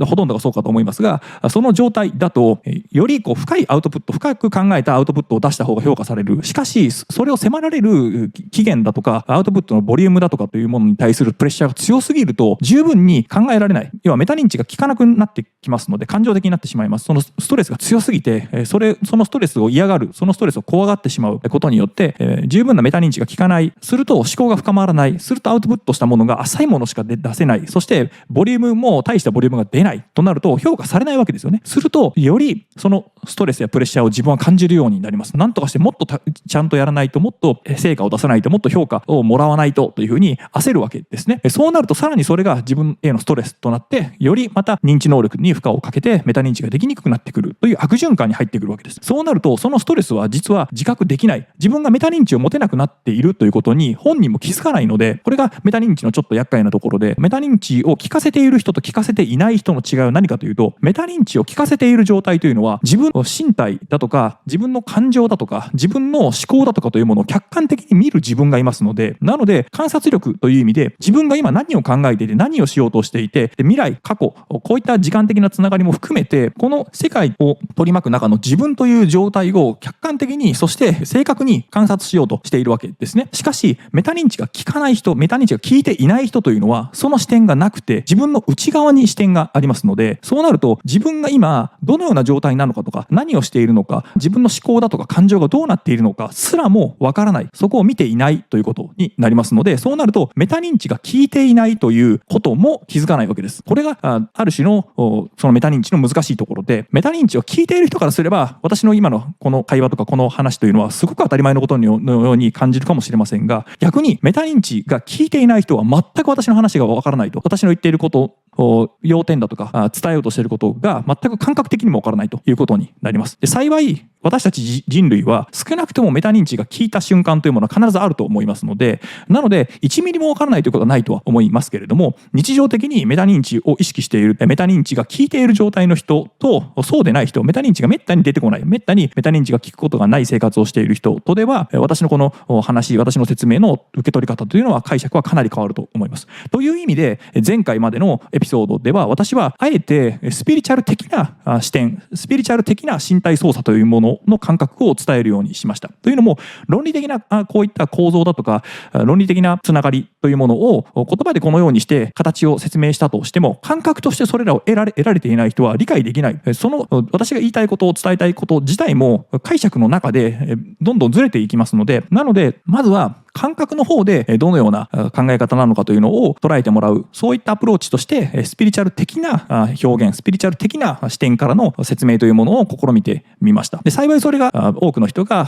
共感されて理解できた、興味を持てたのかもしれませんので、なので引き続き今回はそのまとめとしてですね、どういうことをすればその身体操作というものをメタ認知を効かせる状態を持っていけるか、そしてその効かせた状態は一体何をどのようにすればそのメタ認知が効いている状態をより有効に使えるのか、それは皆さんが持っている身体的なポテンシャルもそうですし、認知的なポテンシャルもそうですけれども、どう活用すればそれらを皆さんが望むような人生に好転することができるのかどうか、効果的に使えるのかどうかというものを今からちょっと説明していきたいと思います。で、内容の大半は前回前々回のエピソードの中でも触れているところがありますので、なので重複するところもあると思います。で、今回追加で新しくといいますか、説明今までできなかったところに関しても後半で説明しますので、すでに前回前々回のエピソードを聞いているという人であれば後半の方から聞いていただければと思います。で、まずはメタ認知を効かせるための身体的な感覚の得方ですけれども、私たちは世界を見ているときにありのままで見ているというふうに思いがちですけれども、現実的にはそうではありません。実は私たちの脳というものはこの目から入ってくる感覚、目から入ってくる光やあと手指や体から入ってくる全ての信号を一応脳として受け取っているわけですけれども、意識には上げてきません。これはなぜそうかというと、私たちがこの感覚器官から受け取る入力する情報というものはあまりにも膨大に多いので、全てを処理しているとリアルタイムにそれらを処理するには間に合わないんですね。でエネルギーを膨大に食うことになりますので、相当な量を食べ続けないといけないわけです。で、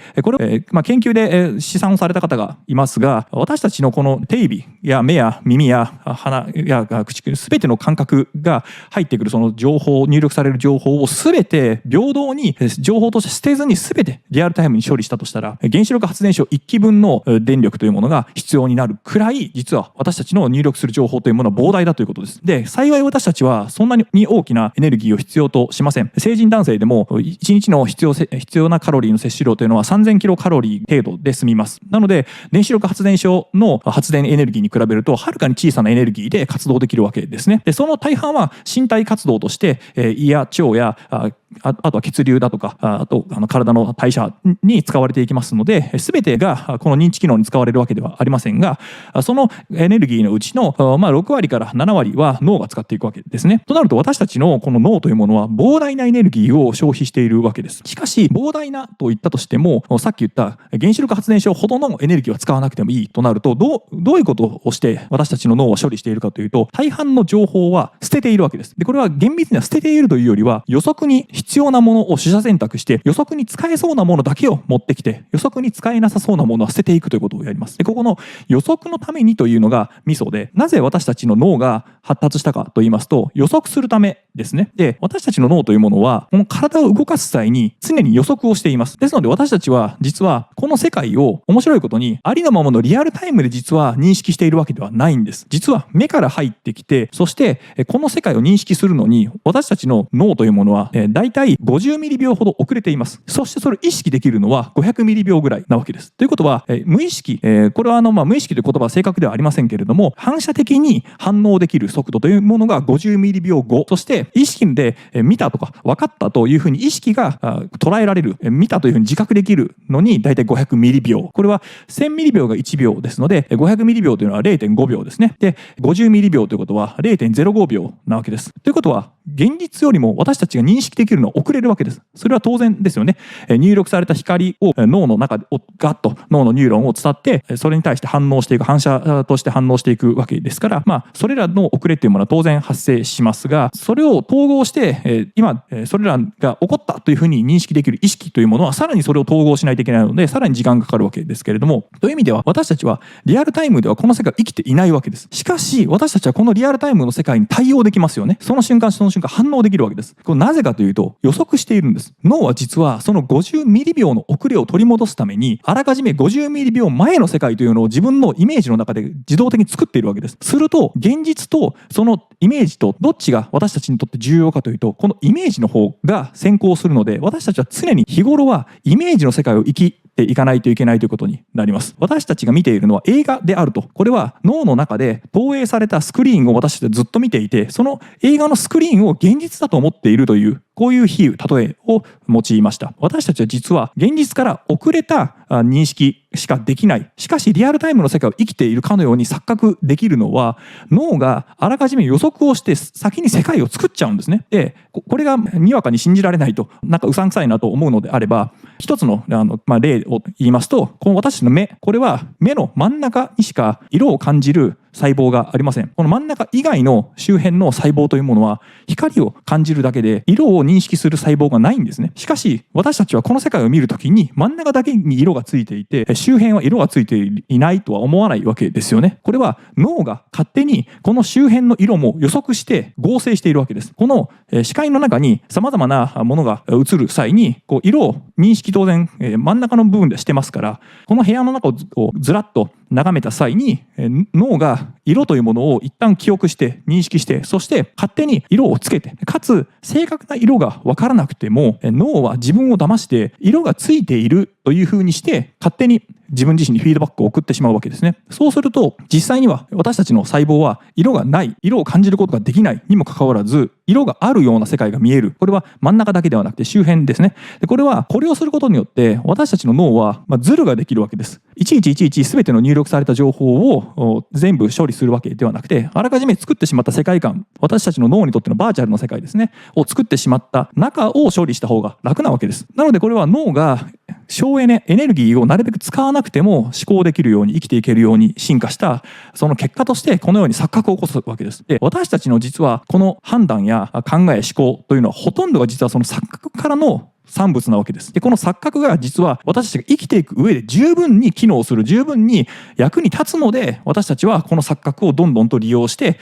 錯覚の産物というものを活用しているわけですね。なので私たちはこの現実のありのままをリアリティのあるものをそのまま処理しているというよりも、一旦受け取ったものをこの背中にある映写機から私たちが見ているこの前のスクリーンに対して投影しているというふうに考えてもらえると、私たちはあらかじめ用意したシナリオやあらかじめ用意したそのイメージ予測をもとに実は生きていて、そしてそれと現実が一致しなかった時に修正をしているということを繰り返しているわけです。なので私たちはこのスクリーンに投影された現実が現実だと思っていますが、そうではなくて、このスクリーンに投影された現実はリアルタイムではあるものの、実際に私たちが見ているのは遅れて見ている。しかし現実の世界と私たちのイメージの時間差を埋めないといけないので、実はここに投影されているものをあらかじめ予測されて、あらかじめ作られたものが投影されているわけです。そして現実とギャップがある、現実とそのイメージが一致しなかったところだけを修正するというふうにして微調整をしていくわけですね。ですので私たちは物が動くと注意が向きますよね。それは物が動くと私たちの予測から外れるわけです。なのでその動いているものに注意が向くのは、それを見ないとその私たちの予測のエラーの修正をしないといけないということで注意が向くようになっています。私たちは予測ができなかったもの、予測しないといけないのにできなかったものに注意が向くようになっていますので、なので私たちはその自分たちの予測がいかに強力か、予測しているものの通りに現実が動いていけば注意を払わないと、で注意を払わずに自動的にやれるということになります。これが私たちが映画館で席に座って見ている観客で、その映画館の中で投影されている映画というものはもうあらかじめ作られたシナリオであり、予測として作られたシナリオであり、そのシナリオを変更しようとすることは観客であるあなたはできないと。どうするかというと、その投影機、背中にある投影機から投影されているその投影するシナリオを作っている人たちに対して働きかけをする必要がある。どういうシナリオを書こうとしているるのか、そのシナリオがどういう映画なのかということ、ここに対して働きかけをすることで、私たちが見ているこの予測というものを変化していくと。そして予測というものを変更していくのに一番大きなポイントは、先ほど言いましたが、予測のエラーを起こすことですね。もともと予測していたものと違う現象が起こったら、そこに注意が向いて予測を修正することになります。なので私たちは慣れ親しんだことを何度も何度もやっていると、もう常に予測通りのことが起こりますので、注意が向かなくなる。なので私たちのシナリオは変更されないわけです。しかし自分が予測したものと違うことが起こったら、そこの修正をしに行かないといけないので、なので私たちがこの自分のシナリオを変えたいと思ったら自分自身で動くのもそうですし、自分の予測が外れるところに行く、外れるような行動を取る、外れるような仕事やプライベートを過ごしてみる。なので慣れ親しんだことをやるのではなくて、新しい行動、今までないことの行動をしましょうと。これがその映画の中のシナリオを変えるのではなくて、あなたは映画の観客なので立ち上がって別の映画を見てくださいといった比喩を使った理由なわけですね。予測ができるものではなくて、予想外のこと、予測ができないことをより多く求めていくことによって、シナリオがどんどん書き換わっていく、世界の見え方が変わっていくということが起こるという、そういった比喩で使ったわけですね。じゃあここまでの説明をまずまとめますと、私たちは世界をありのままに見ているわけではありません。私たちは映画のスクリーンに座った観客です。そしてそのスクリーンに投影されているものが現実だと思っていますが、そうではなく、そのスクリーンに投影された映画は背中の映写機から投影されたものですね。で、この背中がっていうのは、これは比喩です。私たちはメタ認知を使う際に、自分を含めた世界というものを認識しようと思った場合に、メタ認知を発動させるコツは、映写機が体よりも外にあるというイメージを持つと、メタ認知を発動させやすくなります。私たちはついつい考えるときに、この額のところで考えようとしてしまう嫌いがあります。この額のところに力を込めて、と考えてしまうわけですけれども、それはメタ認知が発動しにくくなります。自分のこの頭蓋骨の中に自分がいる、視点があるという身体感覚になりますので、そうではなくて自分の外側に身体感覚、視点がある方が望ましい。右と左の肩甲骨の間の骨、背骨付近に視点がある。そしてそれは背中から少し後ろに離れている。でこれを身体感覚としてどういうイメージがいいかというので、その三つ編みの先に投影機がある、映写機がある。そしてそれから自分の頭を通過して目の前にスクリーンに投影されているといったようなイメージを持つとメタ認知が効きます。すると自分の体の感覚というものも少しずつ変容していきます。これは自分の手を皆さん今こう見ていただいたときに、慣れ親しんだ見慣れた手かもしれませんが、そのメタ認知を聞いている状態で手を眺めてみてください。いつもと違って見える。そして指を動かしたり、そして表を見たり裏を見たりとしているうちに、まるで自分の手ではないような感覚がだんだんと出てきたりします。これは乖離という現象で、自分が当たり前のようにできている感覚というものに対して注意を向け続けると、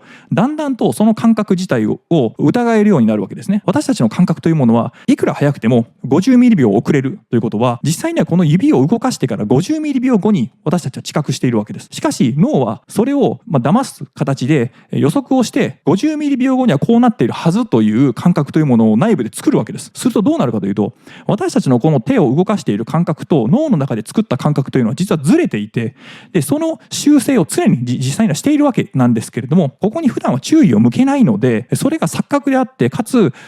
それらを常に修正しているということも私たちは無意識のうちにやってしまっている、注意を向けていないということです。しかしこれに注意を強く向けてみると、実はずれているということになんとなく気づくわけです。するとまるで自分の手が自分の手でないような感覚というのはだんだん生まれてくるわけですね。たった50ミリ秒をずれるだけ、これによって私たちの感覚というものが揺らいでいくわけです。私たちの体はもしかして私たち自身がこの瞬間リアルタイムに感じていると思っているけれども、実際には遅れた世界、遅れた感覚というものを感じ取っていて、脳が勝手に先走りして50ミリ秒後の世界というものを先取りして予測して感覚として生み出しているとなると、私たちがこの感じ取っている感覚というものは実はこれ自体も脳が先に作っている可能性があるわけですね。なのでまだぶつけていないボールが足にぶつかりそうっていう時に、まだぶつかってもいないのに痛いという感覚があったりとか、これは映画の映像とか、これは今の比喩としての映画ではなくて、実際に本当に映画館で映画を見ている時に登場人物が切られたりとか殴られたりしたシーンを見た時に痛いと思ったり、あるいは突然ゾンビがドンと出てきた時などには本当に自分が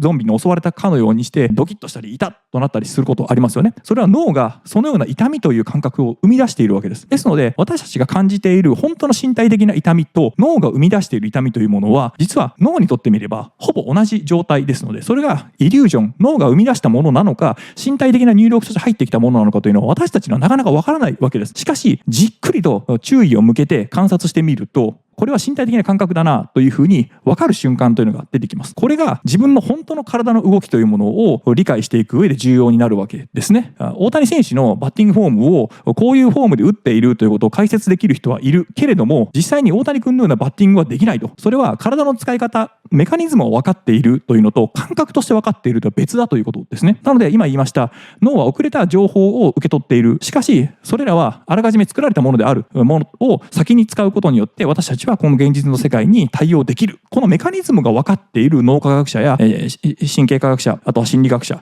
たくさんいますけれども、実際にそれを感覚として知覚している、感覚としてそれらが体現できるというのは実はむしろ少ないわけですね。これが昨今のマインドフルネスといったようなそういったブームの中で、実際にマインドフルな状態を体現できるチベットの修行僧だとかの方が実はそれらを体でも使えてしまうので、分かっているけれどもできないというのと、できるんだけどよく分からないと、この違いですね。なのでチベットの修行僧の方が理屈が分かっていないという意味ではなくて、それほど理屈を十分に吟味して、そして科学的な確証を持てなくてもそれらを体現してやれてしまうことがあるということですね。なのでマインドフルである、そしてメタ認知を効かせる、そして私たちの身体感覚というものがどれほどのものなのかというのを、これらを日々の生活の中で特に高いパフォーマンスを出したいとき、スポーツだとか語学だとか、あとは音楽だとか、あとはアート、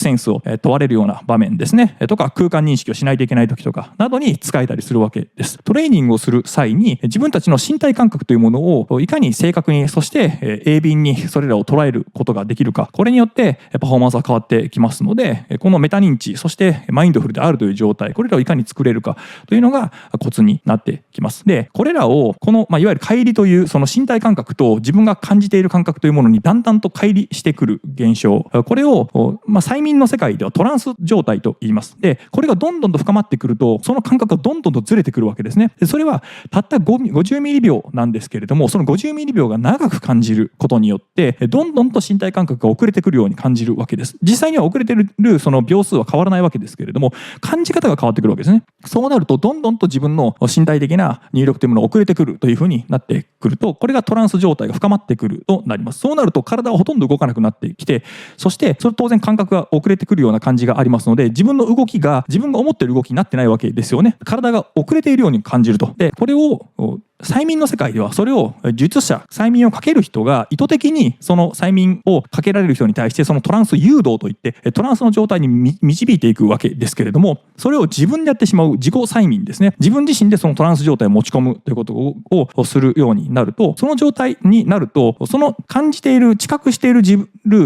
ものと脳が作り出しているイメージというものがかなりの時間差ができるようになりますので、そうなると自分が脳が生み出しているイメージが何なのかというのがかなりはっきりと分かるようになります。するとほとんどが実は自分がイメージとして作ってきた世界なんだなというふうになります。するとそこを書き換えるということができるわけですね。で、ここでこのトランス状態を作ると、目から入ったものだとか耳から聞いたことというものをリアリティがあるものとして解釈することができます。要は現実とのギャップを埋めるためのエラー処理というものにかなりの時間差があるように感じますので、なので現実のものをどんどんと取り込んでいくということが可能になっていくわけですね。でこの辺は理論的にちょっと難しいかもしれませんので、トランス誘導によってトランス状態に入ることができれば、皆さんの潜在意識と思われるようなものですね、自分では変えられないと思っているところ、これらを変えやすくなるということですね。でこれをやってみるためにメタ認知やトランス誘導というものを使ってみるといいかなと思います。でこの状態、トランス状態に入ると学習するということが容易になります。語学、運動、そして姿勢だとか、あと音楽、美術による、芸術ですね、アートのセンスとか空間認識能力、これらは手順化ができて、そして繰り返し行うことが可能な領域に関しては比較的容易に習得しやすくなります。それによって身体感覚が変容しているという状態になりますので、一流のアスリートや芸術家はこれが他の人にも当たり前に起こっていると思っていたりしますので、わざわざこれを語ったりすることはほとんどないわけですけれども、そうした感覚を持っています。これをゾーンだとかフロー状態だとかと呼んだりします。言い換えればこれがトランス状態となったりするわけですね。で脳波は肺ガンマとあとシータ波、これらが同時に出ている状態で、これは高度な瞑想をし続けているチベットの修行僧の方の脳波を調べる相当な熟練した瞑想を行ってきた人であれば、これらを同時に出すことができるといったようなことで、この状態になっている、これがゾーンやフロー状態というものに関係しているんじゃないかという研究結果もあります。で、これらを外的に作ってしまおうという、そうした手法もあったりします。一つはバイノーラルビートという、耳から聞いて、そしてその耳の左右の周波数の違いによって脳波というものをそれに合わせて調整していくという手法で、これの亜種といいますか、これをさらに発展させたのがアイソクロニックビートといって、これは左右の周波数を変えるわけではなくて、音楽でいいんですけれども、自体を揺らがせると、その揺らぎの周波数が求めている脳の周波数になるような音楽というものを聴き続けるということによって、脳波が影響を受けて、その脳波の周波数がだんだんとそこに合うようになってくるみたいなテクニックですね。で、これは 100% そうなるというわけでもないですし、これはなる人ならない人もあったりしますので、あんまり効果が高いというものでもないんですけれども、そのようにして脳波を高めていく、そして低い脳波も同時に起こすという、そういった状態というものがいわゆる変容している状態、トランス状態というものになります。で、ここにメタ認知というものを使う背中に投影器があって、その投影器から目の前に映像を映し出されているというこの感覚、これをやるには姿勢をグッと、そして胸を張って背中からその三つ編みを少し浮かせるという、こういった身体感覚、これがあるとメタ認知が効きますので、皆さんの常に日頃の行動の中に入れてもらえればいいんじゃないかなと思います。私たちの限界について解説したいと思います。私たちは自分自身でこれでもう限界だと思ったとしても、実際には本当の限界に対して40% 程度のところまでしか実は力を発揮できていないという、こうしたフィジカルの肉体的な限界、そしてそれを決めている、自覚している精神的なメンタル的な限界、これらについてそれらをどう考えればその限界ギリギリまでパフォーマンスを発揮することができるのか、体とメンタルのこの関係性についても解説したいと思います。限界の 40% 程度であるといったことがどういったメカニズムでそうなっているのかというのも解説をしておきたいと思います。まずエピソードとしまして、この 40% というのは正確な数字ではありません。研究として実際に実験させたところ 40% 付近というのが一番データとして多かったので、大雑把に 40% というふうにしてますが、これは当然人によって違います。トップアスリートだとかネイビーシールズのような特殊な訓練を受けた軍人とかであれば、ギリギリ限界のパフォーマンスというものを自覚的にもちゃんと理解できるとは思いますが、これは一般の人としましてのエピソードで、懸垂をどこまでできるかと聞かれた、そういった話をしたエピソードがあります。で、この話のエピソードをした男性というのは、自分の懸垂は8回程度だというので、実際に懸垂をやりました。で、8回でやはり力が尽きて、もうこれ以上はできないと言って諦めたんですけれども、そこにトレーナーがやってきて、で、君の限界はもっともっとできるはずなので、休みながらでもいいので続けなさいと言って、で、私はこの場を離れませんと言って、そのトレーナーは君は100回できると言ったわけです。で、本人は100回もできるわけないと思っていましたが、トレーナーが100回やるまでその場を離れないといったせいもあって、やむなく休みながらも何とかして何度も取り組むことにしました。で、8回やって、その次は4回、その次は1回、だんだんと回数が減ってきて、疲労がたたったことによって一度でやれるその回数というものはどんどんと減っていくわけですけれども、それでも休憩を挟みながら何とかして取り組み続けると100回までいけたわけですね。で、これは休憩をしたことによって体力が回復したということもあり得るんですけれども、本人はもう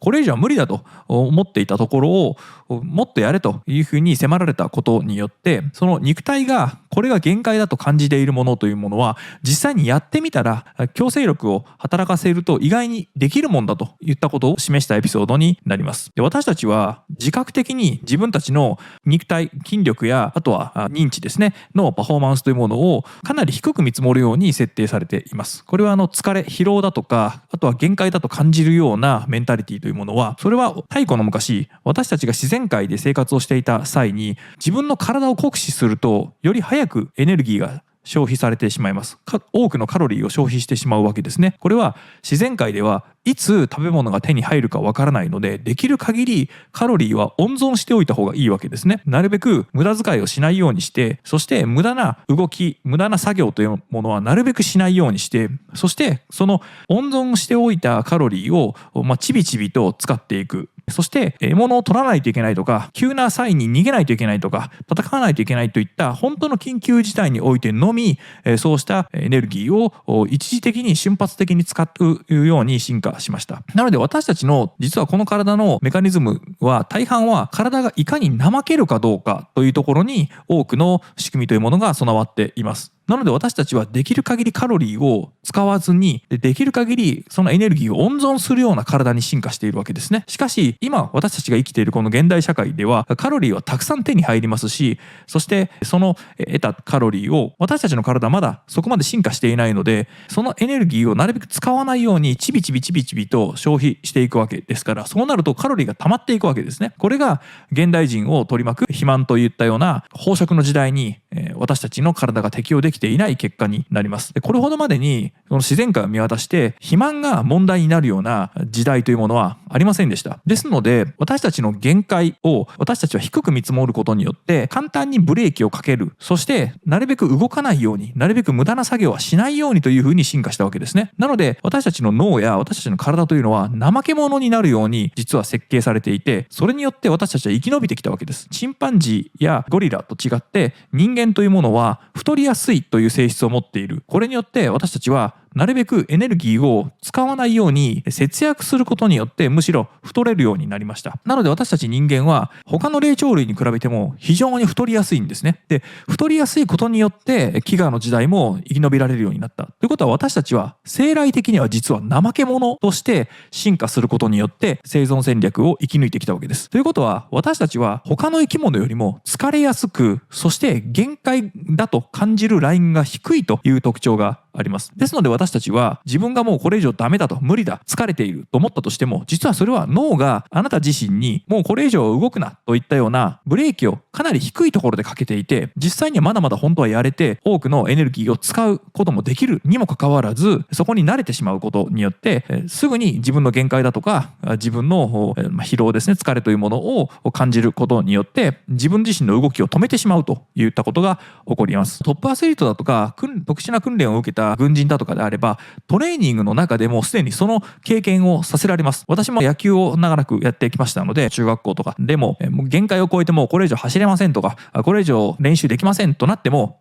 先輩が怖かったり顧問の先生がもっとやれと言われたりすると、それでもやらなきゃいけないというそういう環境が作られてしまいますので、有無を言わさず私たちはそれの中で練習をし続けるしかありません。トレーニングをし続けないといけないとなると、意外に体は動くんだなとか、限界だと思っていてもそれでもまだ走れるんだなということを、そういった経験を通じて理解していきます。ですのでトップアスリートであればその限界だと思う感覚というものにも慣れてくるので、普通の人であればもう無理だと思うライン何度も経験していると、いやこれは全然まだまだ無理じゃないというふうに脳が自分自身をブレーキですよとかけてくる感覚にも慣れてくるとなると、これは限界じゃないというふうにして自分自身の本当の限界というものがだんだんと分かってくるわけですね。そうなるとそこまで続けられる、継続できるということになります。自分が好きなことだけをすれば夢中になって、そして能力が開花して、そして成功するんだといったような昨今のいわゆる引き寄せの法則的なものが実は見逃している欠点です。私たちは好きなものであれば確かに興味を持って継続はし続けられます。しかし限界を突破するという際には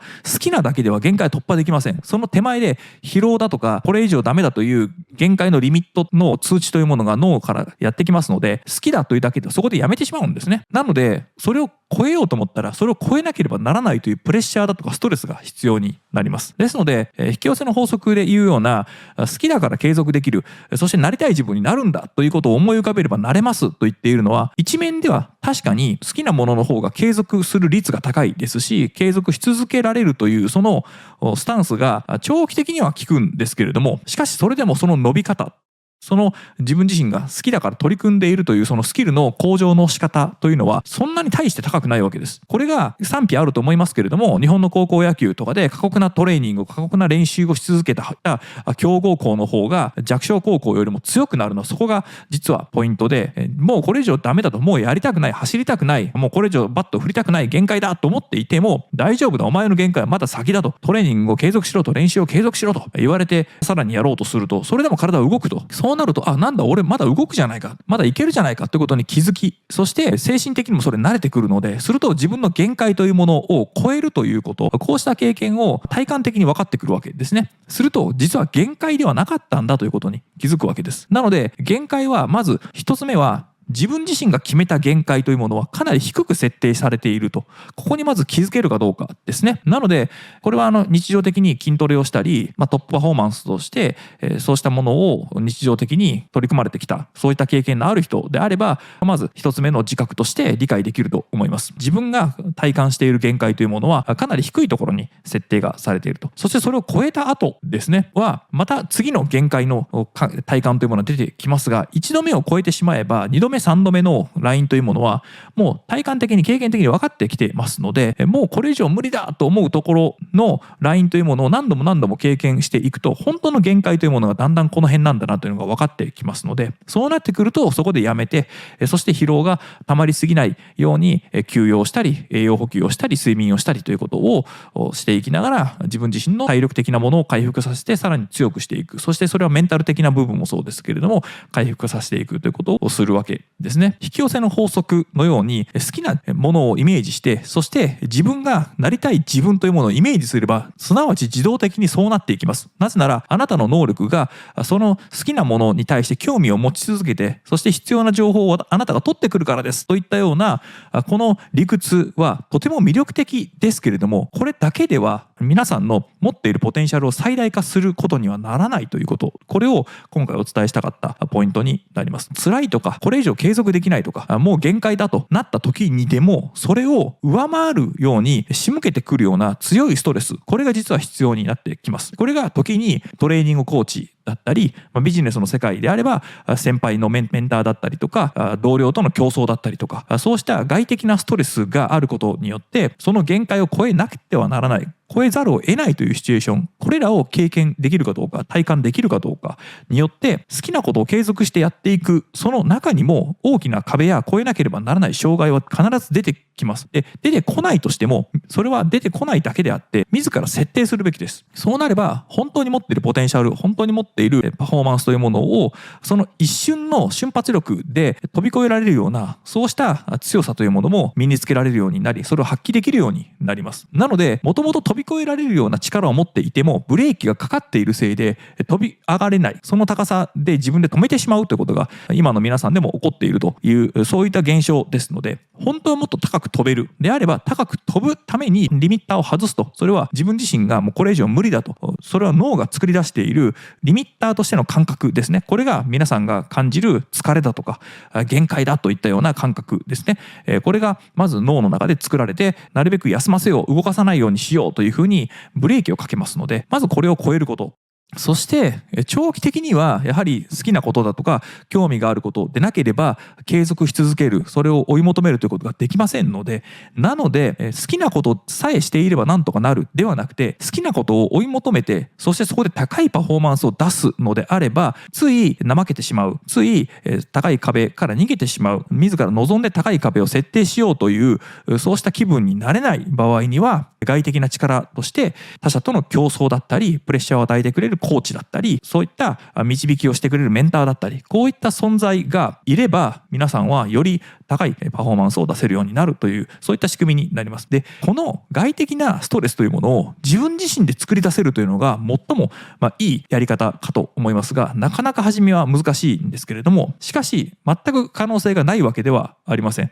外的なメンターだとかトレーニングコーチだとかが言っていることに関しても、いわゆる最近ではそれが体罰と言われてしまうような、本当に嫌なことをされてしまう、そういった恐れもありますよね。さすがに昔のように有無を言わさず鉄拳制裁みたいなことはないとは思いますけれども、それでも本当にこのコーチに言われてそれでもやらなきゃいけないっていうストレスを感じられるかどうかっていうのは、その人との人間関係にも多少の影響を受けますので、できれば自分自身で自己を律するという意味でも、自分自身の限界を超えるための自分というものをもう一人持ってた方がいいわけですよね。これが使えるのがメタ認知というやつで、メタ認知を聞かせることによって自分自身の限界というものを客観視した時に、この今感じている限界や疲れというものは、これは脳が作り出したイリュージョンなんだと。これは限界だというそういった映画を見せられているだけで、実際の限界はまだまだ先にあるというふうにメタ認知を発動して、そのように考えられる、捉えられることができれば、そうなればそれを超えるためにこの疲れというものも、こんなものは気のせいだというふうにして乗り越えられれば、今までの限界よりもその一歩先二歩先に到達できる可能性が高まるんじゃないかなと思います。自分が限界だと思っているところからその1回2回、ここにようやく本当のトレーニングというものがあるということで、限界だと思ってそこでやめてしまったら実は全然限界ではないと。なので肉体は大きくならないし、そしてその限界を超えるようなパフォーマンスは一生出せないと。なので厳しいことを言うようなボディビルダーであれば、もうこれ以上上がらないと思ってからがトレーニングだよというふうに、そのような例えを出す人もいましたが、まさしく私たちは自分たちで限界というものを決めてしまっていますので、その限界をいかに超えられるか、それも自分の意思で超えるか、ここにメタ認知を使うということになります。で、この疲れという自覚症状、疲れというものもある種の感覚ですので、この感覚が出てくるとどうしてもこれ以上その行動をやり続けられない。当然これは脳が発する強力なブレーキですから、このブレーキに対抗するのにも認知リソースを食うわけです。これはブレーキを踏みながらアクセルを踏むのと一緒で、かなりの脳への負荷がかかるわけですね。脳はもうやめろというふうにブレーキを踏んでいる。実はこのブレーキを踏むのにも実は認知的な負荷がかかるわけです。さらにそれはまやかしだと、そんなものは気のせいだと言って、そのブレーキを踏んでいこうとするその脳からの圧力に対して、脳自身がそれに対してアクセルとして、いやまだ踏むんだと、まだこの行動を継続するんだというふうに押し返すということは、脳の中でブレーキとアクセル同時に踏み込むということになりますので、相当な認知リソースを食うわけですね。ですのでここは十分なエネルギーが必要になりますので、それだけ潤沢なエネルギーというものを体に入れておく必要があります。ここで現代の食事というものは特に簡単な食事が取れる時代になってきていることもあってか、糖質中心の食生活というものが問題になります。糖質というのはその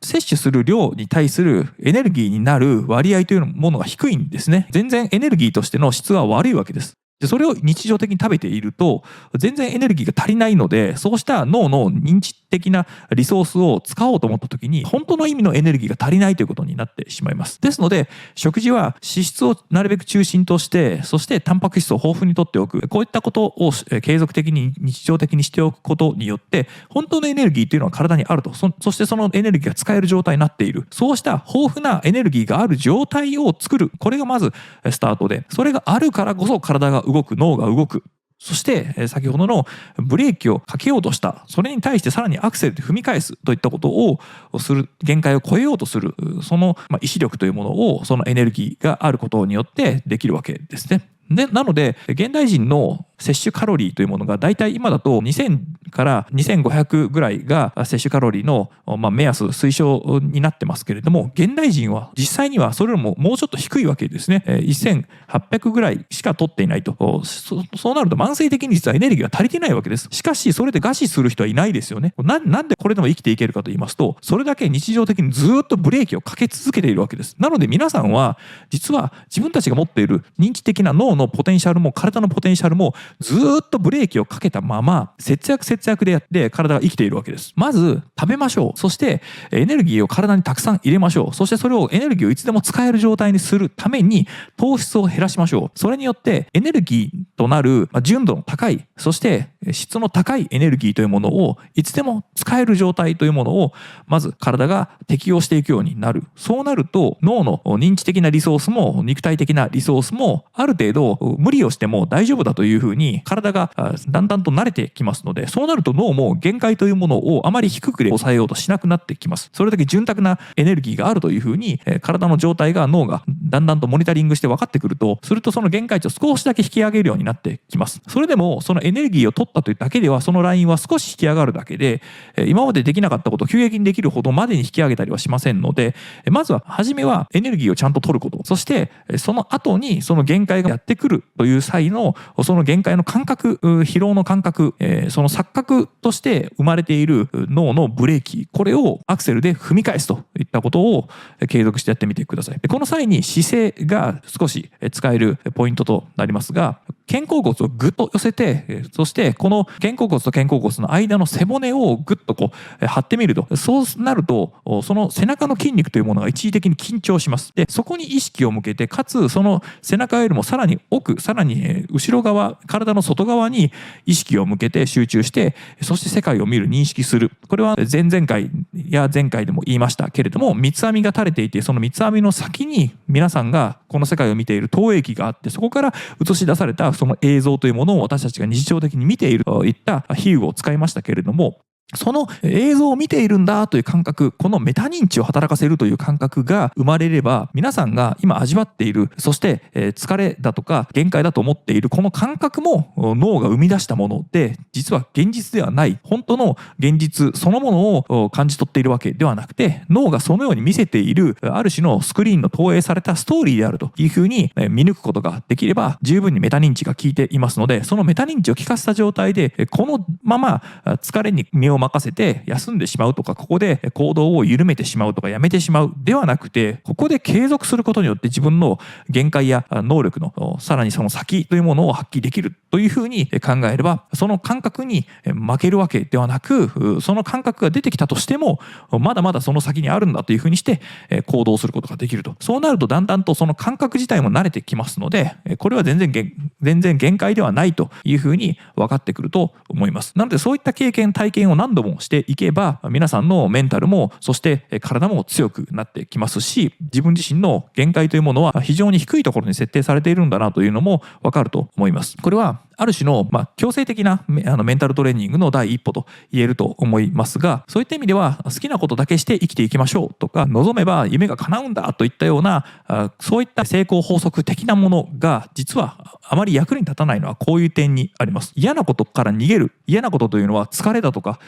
あるいは外的からのストレス、こういったものから逃げるというのは自分の限界を超えるチャンスを失っているわけですから、なので好きなことをして生きていくけれども好きなことだけで生きていくわけではないと、こうした捉え直しというものが必要になります。とはいえ私を含め多くの人は24時間365日好きなことだけをして生きられる人というのはいないと思います。なので好きなことだけをして生きているんだというふうな長い文脈としてのストーリーを生きているという感覚は大事にした方がいいですけれども、時には嫌なこともその生活の中に組み込んで自分の限界を超えるんだと、外的なストレスを迎え入れることによってそれを利用して自分自身を強くするんだと、自分の限界を超えさせるためのツールとして使うんだといったことを、嫌なことをそのようにして使うという使い道をマスターできれば、いいことも悪いことも自分の成長に使えると、自分のパフォーマンスを最大化するために利用できるというふうにメタ認知を働かした状態で世界を捉えることができれば、皆さんの本当の長いスパンで見た時のパフォーマンスの向上や手に入れたい成功というものがぐっと近づくんではないかなと思います。今回は 40% ルールといって、自分で限界だと思っている場合は実際の限界の 40% 程度のところなんですよといったことを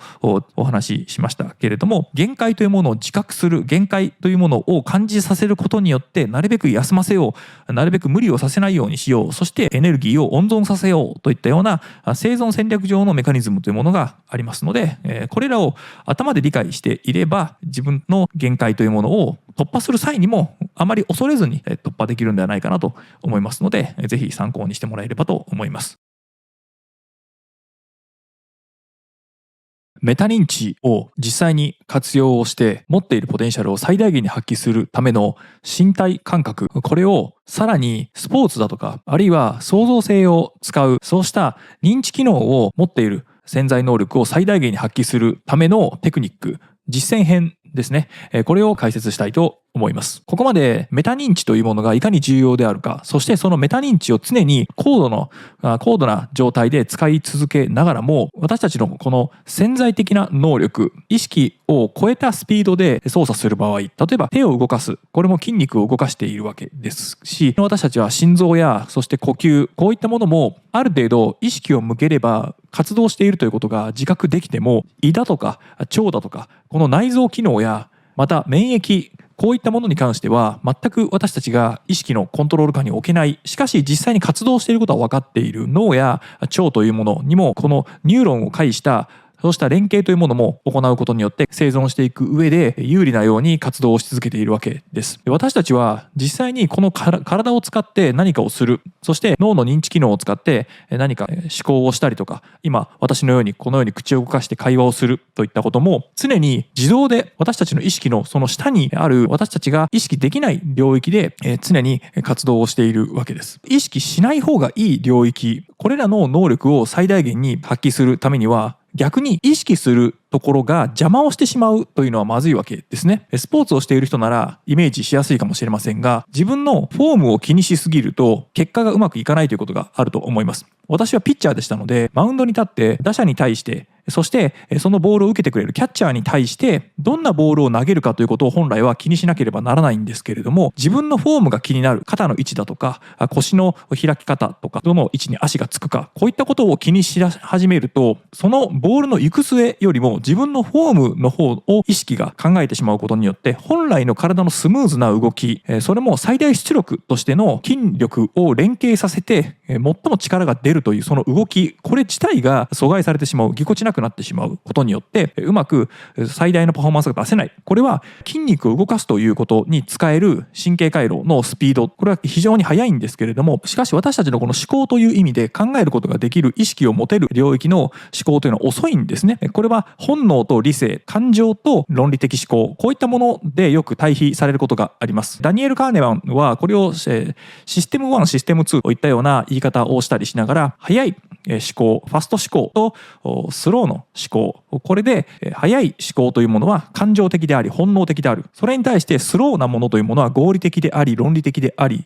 なので私たちは日頃意識して思考している、これによって様々なことを合理的に行いたいと思ってはいるんですけれども、実際にそれが瞬時にパフォーマンスとして出せるかどうかというのはかなり疑わしいわけですね。というのも、私たち日常的に様々なことを同時並行で行っているわけですけれども、全てが全てこのスローである論理的な合理的な考え方をする意識の方でコントロールしようとすると、もう遅くて仕方がないわけですね。さらにこれは別のエピソードでも言いましたけれども、このスローな方の思考というものは非常に多くのリソースを食うわけです。すると一気に脳がそれだけのエネルギーを使うとなると疲れてしまって、そしてもうそれ以上考えられなくなってしまうとなると、ほとんど思考が働かなくなってしまう、合理的な判断がそれ以降できなくなってしまうということが起こるわけですね。私たちの体のエネルギーというものは無限にあるわけではありませんので、当然そうしたことにいちいち思考を使っているようでは一日が持たないわけですね。そして私たちのこの体の消化器官にも限界がありますので、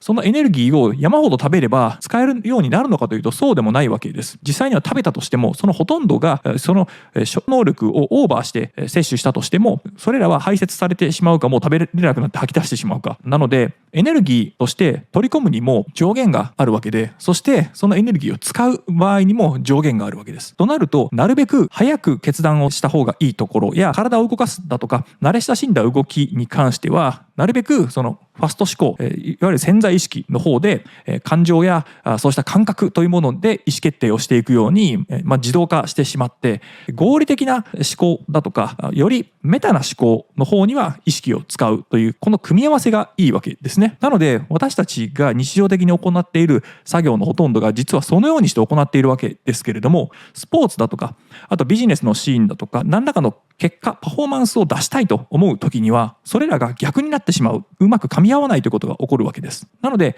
今日はそれらをどう使えばいいかというその考え方とか感覚、これらについてのヒントをいくつか出しますので、気に入ったものや試してみたいものがあればぜひそれらを参考にしてもらえればと思います。で、まずこの身体操作、体を動かすとか体の感覚ですね、背中側を意識するということで肩甲骨と肩甲骨の間の骨、背骨ですね、このさらに後ろに意識を持ってくる。これによって背中全体、特にこの肩甲骨付近の背骨というものがぐっと張りを持つことになります。力が入ります。それによって全身の筋肉のバランスというものが取れるようになり、より広い領域に意識が向くようになります。具体的なイメージとしましては、投影されたスクリーンの映像として見ているというイメージ、そしてそのスクリーンの投影の元となるのはこの頭の後ろ、背中に対して投影機がついていて、その背中から投影されているというふうにして見ることによって、この体の周辺全部が意識が向くようになり、通常私たちは何か考え事をしようとすると頭の中、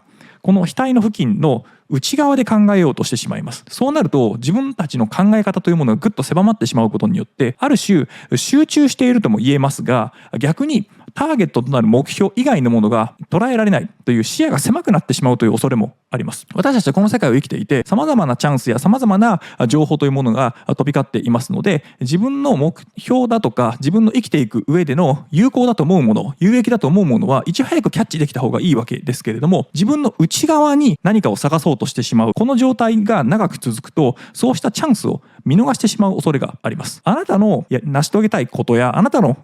その夢を実現するために、本当にあなたが好きなものはあなたの内側にありますといったようなアドバイスありますよね。あなたの心の声に従えばいいんです。これは解釈を間違えると、自分の中にもう答えがあるんだということというふうに解釈をしてしまうと危険です。自分の中に答えがあって、そして自分がその答えを知っているのであれば、もうその答えを実現できるはずですよね。これは正確ではありません。自分自身の潜在意識がどのような反応をするのかというその反応に対して注意を向けることはいいんですけれども、決してどのようにして成功するかを自分自身が知っているという意味ではありません。なので積極的にその成功や目標を達成するために必要な情報というものは自分の外側にあるので、その自分の外側にあるものを見つけ出す必要があります。これは宝探しと一緒で、みんながあそこに宝があるぞとか、分かりやすくダイヤモンド鉱山としましょう。みんながダイヤモンド鉱山だと言って群がっているところに後から行ってももうダイヤモンドは残っていないわけです。それよりもまだ誰も発見していないところに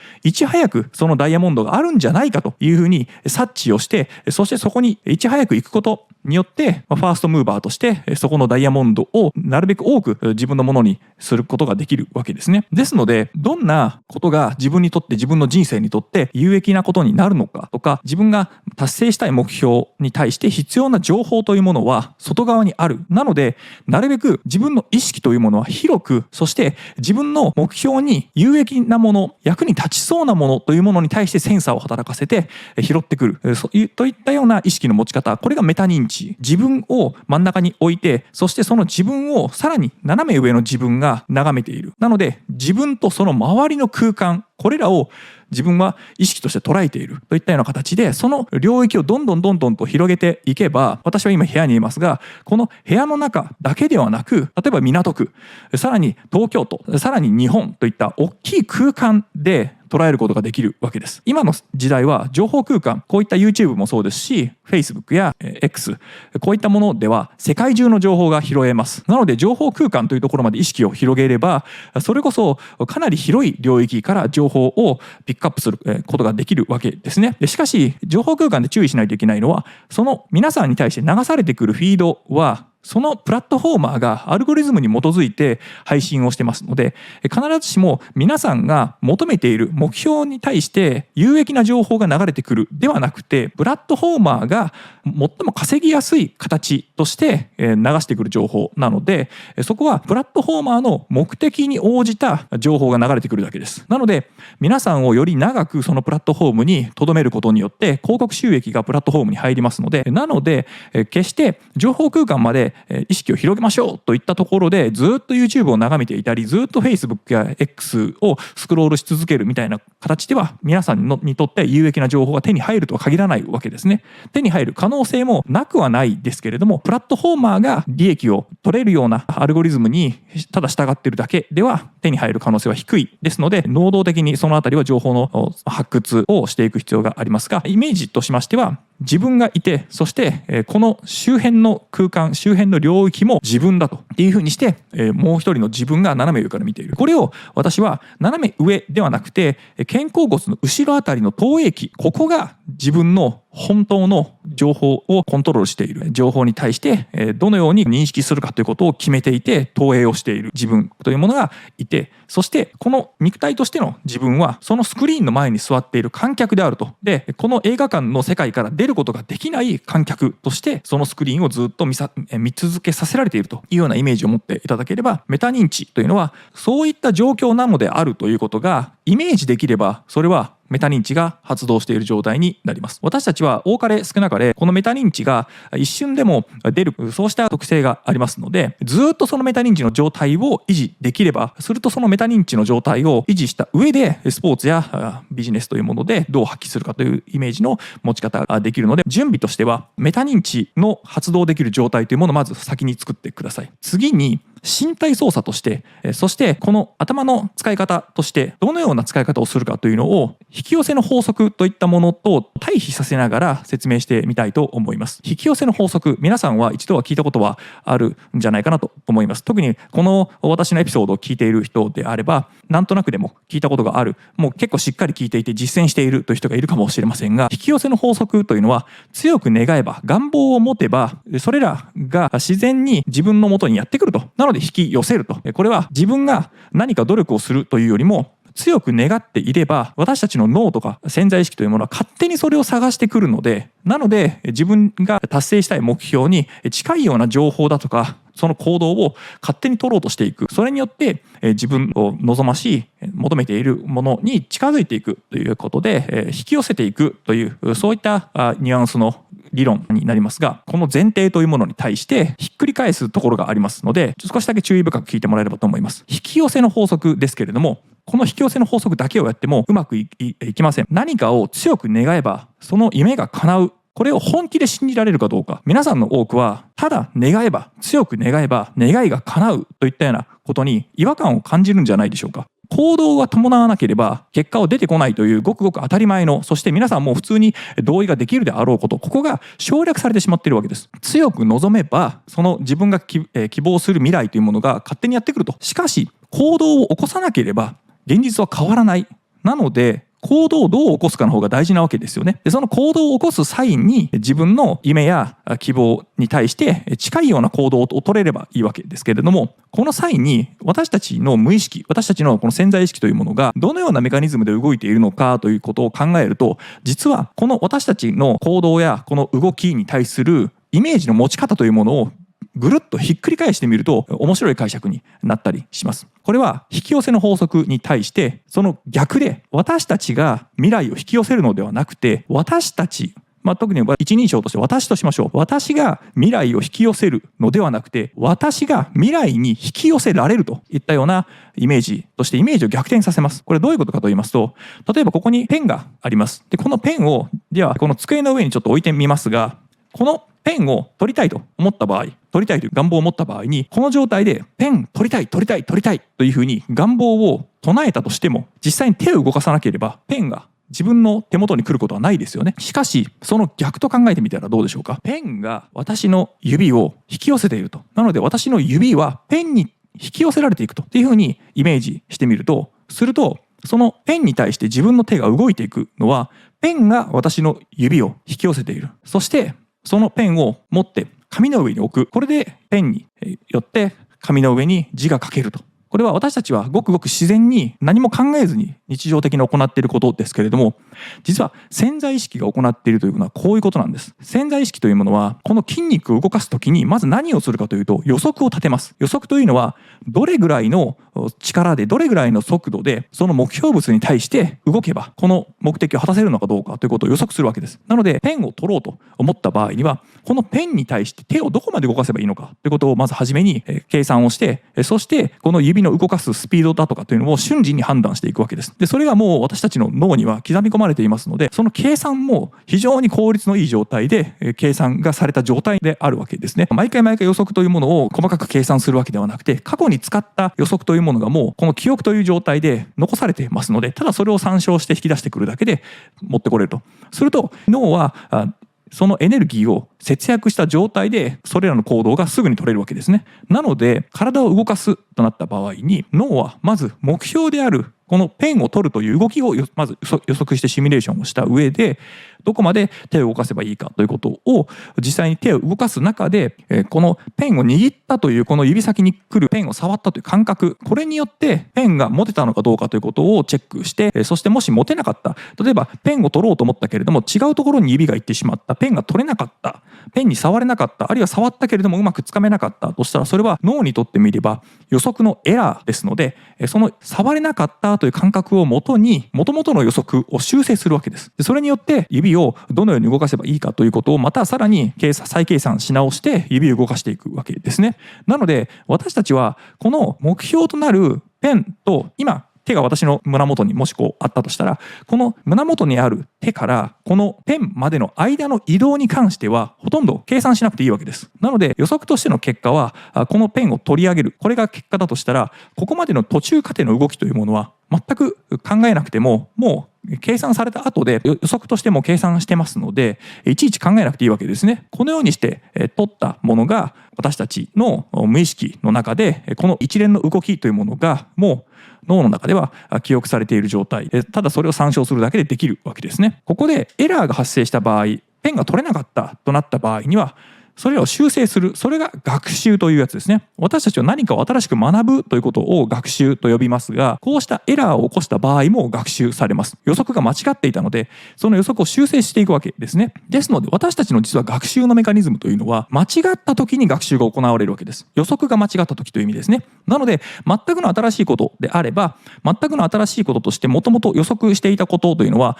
全く新しければほとんどの予測は外れるわけですね。過去の経験がないので、脳にそういった配線がないので、初めてやることというのは大抵予測はほとんど当たらないか、その予測はかなり不安定な、そして概念的なもので具体的でないようなものが予測として立て上げられるわけですけれども、それらを実際に行ってみると多くの面でエラーが出ますので、そこで学習をしていくわけですね。なので結果としてうまくいったとしても、そのプロセスだとか得たフィードバックというものは事前に立てた予測に対して追加でのたくさんのフィードバック、情報が入りますので、そうなると私たちは学習をしていくことになります。この学習をするというのは、練習をするとき、野球であれば練習時間に行うこと、ピッチングフォームを整えたり、バッティングフォームを練習したり、あとは守備練習、ボールを取ったり投げたり、こういったことをするときにはこのエラーを修正していくということをたくさん繰り返して、そしてうまくいく流れ、うまくいく動きというものをもう修正をしなくても大丈夫なぐらい、そのパターンを脳に刻み込んでいく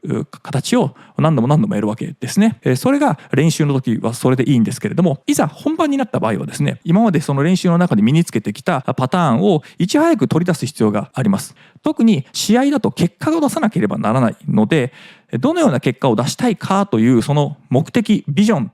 これらをメタ認知をまず働かしておく必要があります。最近は大谷翔平選手の成績があまりにも素晴らしいので、比喩として大谷選手の例えを出してしまいますが、もしあなたが大谷選手だったら打席に立った時にどのようなメンタリティで臨むかどうか、必ずしも皆さんがこの形式で考えれば大谷選手になれるという意味ではありませんが、どのような考え方をすればいいかという一つの例として言います。まず試合に勝つということをイメージングする場合には、どこまでそのメタ認知というものを広げればいいでしょうか。試合というのは野球の場合は9回までありますので、9回まで1回表1回裏、2回表2回裏、こうした時間軸としてのまず広がりがありますね。9回までとなると時間的にも2時間半から3時間までの間の中で行われるわけですから、開始した瞬間であればここから2時間半や3時間先まではメタ認知の領域に入ってくるわけですね。そして自分の打席に回ってきたとなれば、バッターボックスに入ったその場合、自分がどのようにすれば得点を取れるのか、得点を取るために自分は何をするべきなのかということを考える、これもメタ認知が発動しています。その状態でこの場面でホームランを打つというのが最も今の置かれているシチュエーションにおいてベストになると考えた場合は、ボールがまずこの球場のオーバーフェンスすればホームランになりますので、そうなるとまず空間的な広がりというのはこの球場全体まで自分のメタ認知というものを広げます。そしてこの球場のオーバーフェンスしたその先、観客席やその先ですね、さらに観客席を越えた球場の外側、ここにボールが吸い込まれる、ボールがそこまで引っ張られるといったようなイメージなので、観客席がボールを引っ張っているといったイメージを今度は自分が打席に立っていますので、自分のバットに当たったボールが引っ張られるわけですので、自分のバットは今度はピッチャーが投げたボールに対して自分のバットが当たる。これは自分のバットがピッチャーが投げたボールに引っ張られるというイメージですね。バットがボールを飛ばすのではなくて、ピッチャーの投げたボールに対して自分のバットの芯、スイートスポットをですね、バットの芯、最も一番よく飛ぶ箇所がバットにはあるんですけれども、そのバットのスイートスポットにボールが当たれば一番飛びます。なのでボールに対して自分のバットが引き寄せられる。なので発想が逆になっていくわけですね。このようにして考えていくと、どう振ろうかなではなくて、ボールに対してバットが引っ張られるその最短の動きというもの、そこに対して引っ張られる動きというものに視点を変えていくわけですね。ピッチャーであれば自分が投げてバッターに対して投げるわけですけれども、実際にはバッターに対して投げればバッターに当ててしまってデッドボールになりますので、キャッチャーに対して投げるわけですね。その場合はキャッチャーミットにストライクゾーンに収まればいいわけですね。その途中のキャッチャーミットに入るまでの間にバッターに当てられてはいけないわけです。で、当てられたとしてもそれヒットにならない領域にボールが飛べばピッチャーが成績を残せますので、そうなるとピッチャーができることというのは、キャッチャーミットに対してキャッチャーが要望している領域、あるいはピッチャーとしてこのような形で投げたいと思うそのボールの行き先がキャッチャーミットとして、キャッチャーミットに投げたボールが吸い込まれる、そういったイメージで投げるということですね。なので自分は投げてキャッチャーミットにボールを押し込んでいるわけではなくて、その逆でキャッチャーミットが自分のボールを呼び込んでいる。自分のボールがそこに吸い込まれていく、引き寄せられていくというふうにして考えていくわけですね。こうしてメタ認知を発動させた状態で、その途中過程であるその体の動きだとか、その反応というものを意識では考えない。それは考えなくてもいい領域である身体感覚や潜在意識と言われるものが自動的にやりますので、そこの邪魔をしないと。あくまでも自分はその方向だとかその結果をイメージすることによって望ましい結果を出すそのターゲットだけを決めると。それによって途中過程は勝手に体が反応する。勝手に自分の潜在意識が最も最適なリソース、最適な計算というものを引き出してきて瞬時に反応するということをするわけですね。特にプロ野球の世界、メジャーリーグの世界だと、打席に入った打者がボールがどんなボールなのかというのをいちいち考えて判断している余裕はありません。もう体が勝手に反応するという世界なわけですね。なので考えたその自分の意識が、カーブだからちょっと待ってから打とうかななんて考える余裕もないわけです。となるとカーブだろうがスライダーだろうがまっすぐだろうが、その判断は実はしている暇はないわけです。なので無意識の領域で勝手に反応すると、勝手にそれを判断して勝手に対応してくれるといった場合には、イメージとしては勝手にバットがそのボールに対して吸い込まれていくと、引き込まれていく。当たった場合はそのボールがホームランとして観客席がボールを引き寄せている。なのでその場合のボールの角度、バットに当たった時の角度というものはその潜在意識である自分の体が知っているので、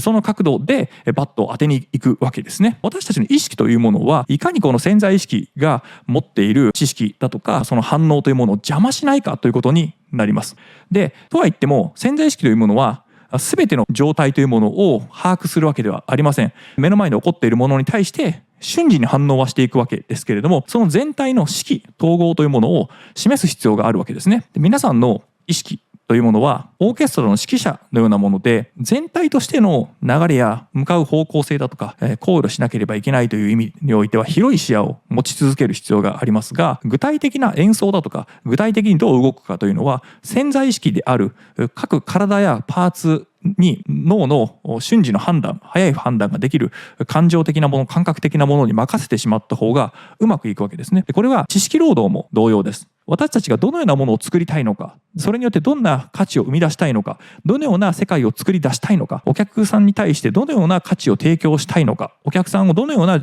世界観に築き上げる、そうした支援をしたいのかといったような大まかなビジョンだとか、そしてその世界観、より広い領域に対して常に視野を持ち続けるというのはメタ認知がするべきことですけれども、具体的にじゃあ今私が話している内容の一個一個の一字一句だとか、どこで感情を込めて込めないかといったようなことだとか、あとはプレゼンテーションで使っていく文字によってこれがどのような感情になるのかとか、こういったことをいちいち考えていると間に合わないわけですね。で、ビジネスの世界では十分な時間を与えられてそれらの準備をしてもいいですよと言われることも中にはありますが、とは言っても早く動いて早くその行動に対して先手を打てた方が当然有利なわけですよね。なので時間を十分にかけよりも素早く動けて素早くそのゴールに対してアプローチができる方が当然有利なわけです。私がこのようにして今 YouTube という媒体やポッドキャストでこの私の話を聞いているであろう聴衆の皆さん、こういった方たちに対して話をしていく際にもイメージとしては私が今考えていることとか私が伝えたいことを伝えているではなく逆で皆さんが私の話を楽しみにしていて私の話を興味深く聞いていて私の話で何か自分を変えたいとか新しい知識を得たいと思ってくれているその人たちが求めている状態をイメージすればその皆さんに対して私が喋らされている私が考えていることや私の思いというものは勝手に引き出されていくといったイメージを持って話すようにしています。そうすれば大勢のオーディエンスの前で登壇して目の前で多くの人が私に対して注目をしている、中には注目しておらずあくびしていたりする聴衆がいたりするような場面そういった場もあったりしますがそういった場面の壇上に立ったとしてもあまり緊張しなくていいのはそういった捉え方をしているからですね。何か気の利いたことを言わなければならないとか聴衆の皆さんを楽しませようとか笑わせてやろうとかというふうに考えるといろんなことを考えてしまうわけです。これを言うと面白くないんじゃないかとか今何か喋って滑ったんじゃないかとか興味がもうなくなってきたんじゃないかということを気にしていくと自分が本当に喋らないといけないことというものに対して意識が割り込んでしまってスムーズに話せなくなってしまうわけですね。しかしそれを逆転させてもうここに来ている皆さんは私の話で興味を持っている状態何か聞きたいと思っているそして私の話を聞いた上で面白かったな知識がついたなともう思っている状態そこに対して私が喋らされていくというようなイメージを取ればこの内側にある私がこのテーマに沿ってこれを喋ろうというふうな私の中にある経験だとか知識というものを皆さんが引き出していっているそういった意味では実はこのYouTube だとかポッドキャストといったような目の前に聴衆である皆さんがいない状態で話すというのは実は結構難易度が高いわけですね。実際のリアルな聞いている観客の皆さんがいる状態で話す方が本当のリアリティがありますのでそういった場面だと言葉というのは比較的たくさん出るんですけれども今の私のこの状態だと私の目の前には想像上の皆さんしかいないわけですがしかしその想像上の皆さんであったとしてもその皆さんから私が引き出されているという意味で私が何を喋ろうかではなくて皆さんの方から私が喋らされているとそういったイメージでアウトプットしていくとすると緊張や何かまずいこと喋ったんじゃないかといったような反省とかも特になくよどみなくですね自分のもともと持っているポテンシャルとしてそれらを発揮するようなことができる体をスムーズに動かすことができるこの話すというのも声帯だとか舌口そして肺こういったものをリズミカルにかつバランスよく動かさないと話し続けられませんので体を使っているわけですね。なので私たちのこの思考というものは頭蓋骨の中にある脳の中だけで行う場合も中にはありますけれどもほとんどが実際には何らかの身体操作を使っているわけですね。なのでこの身体操作としてのこの体というものをいかにスムーズに使うかそれによって最終的なアウトプットというものが影響を受けていくわけですね。なのでメタ認知はこのアウトプットに対するイメージに対して自分から何かをしてやろうといういわゆる願望によって突き動かされていく自分を動かしていくではなくてこの外側にある環境これは相手であったりとかあるいは自分が描いている夢だとか目標だとかこうした自分の今のこの位置よりも遠い場所から自分は引っ張られている引き寄せられているというふうに考えると自分の内側に答えがあるのではなくて自分の外側にある答えに対して自分がどんどんと引き寄せられることによって近づいていくでそれが時間的な距離でもいいですし空間的な距離でもいいわけですけれども今の自分のこのいる場所ではないどこかこれはどこなのかというのはメタ認知がそれらを考えて決めていくわけですけれどもそういった空間的な広がりや時間的な広がりというものをメタ認知が常にモニタリングしながらイメージングしておく中でそこに対して引っ張られていくといったような感覚で行動をしてみるとその行動自体は無意識の自動的にやれるところ力を発揮して動いてくれますのでそこに到達すること自体はもともと持っているポテンシャルで最もいい形としてスムーズに出てくると思います。ただその目標となるポイントをどこに置くかというのも一つの考えないといけないところであまりにも遠いところに置くと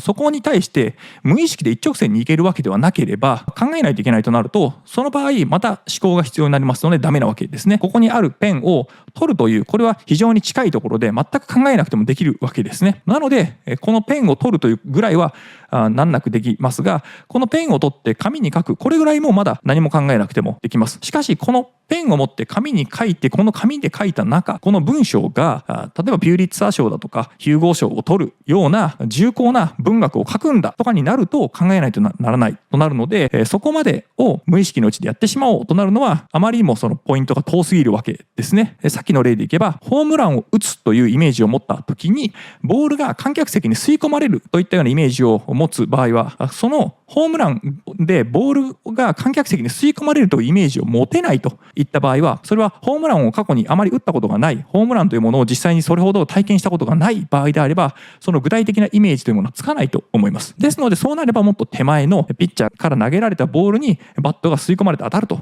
いったところを、まずひとまずのポイントとして、自分のバットがボールに引き寄せられてしまう。なので自分は来たボールを打っているわけではなくて、ボールが自分のバットを呼び寄せていくといった形でイメージを作ってもらえればいいんじゃないかなと思います。そういう意味では、どこにポイントを置くかというのが、遠すぎてもその途中で思考が考えが必要になってしまうんであれば、それは遠すぎますし、近すぎてもその結果に対してあまりにも今度は距離が出過ぎてしまうとなれば、ある程度のところでそのイメージするポイントというものを、自分の中の思考のスイートスポットですね、それを置く必要がありますので、それが皆さんにとってどこが最も最適なポイントなのかというものをいち早く見つけて、そこで設定してもらえればいいんじゃないかなと思います。このようにして人前で話すとなった場合は、その聴衆の皆さんが笑っている、あるいは興味深く聞いてくれている、終わった後に今日の話は面白かったな、役に立ったなという感想が出てくる、こういったところが想像できるのであれば、それをイメージしながら、その状態に対して私は喋らされているというふうに持ち込めばいいですし、まだそのような経験をしたことがない、人前で全く喋ったことがないとか、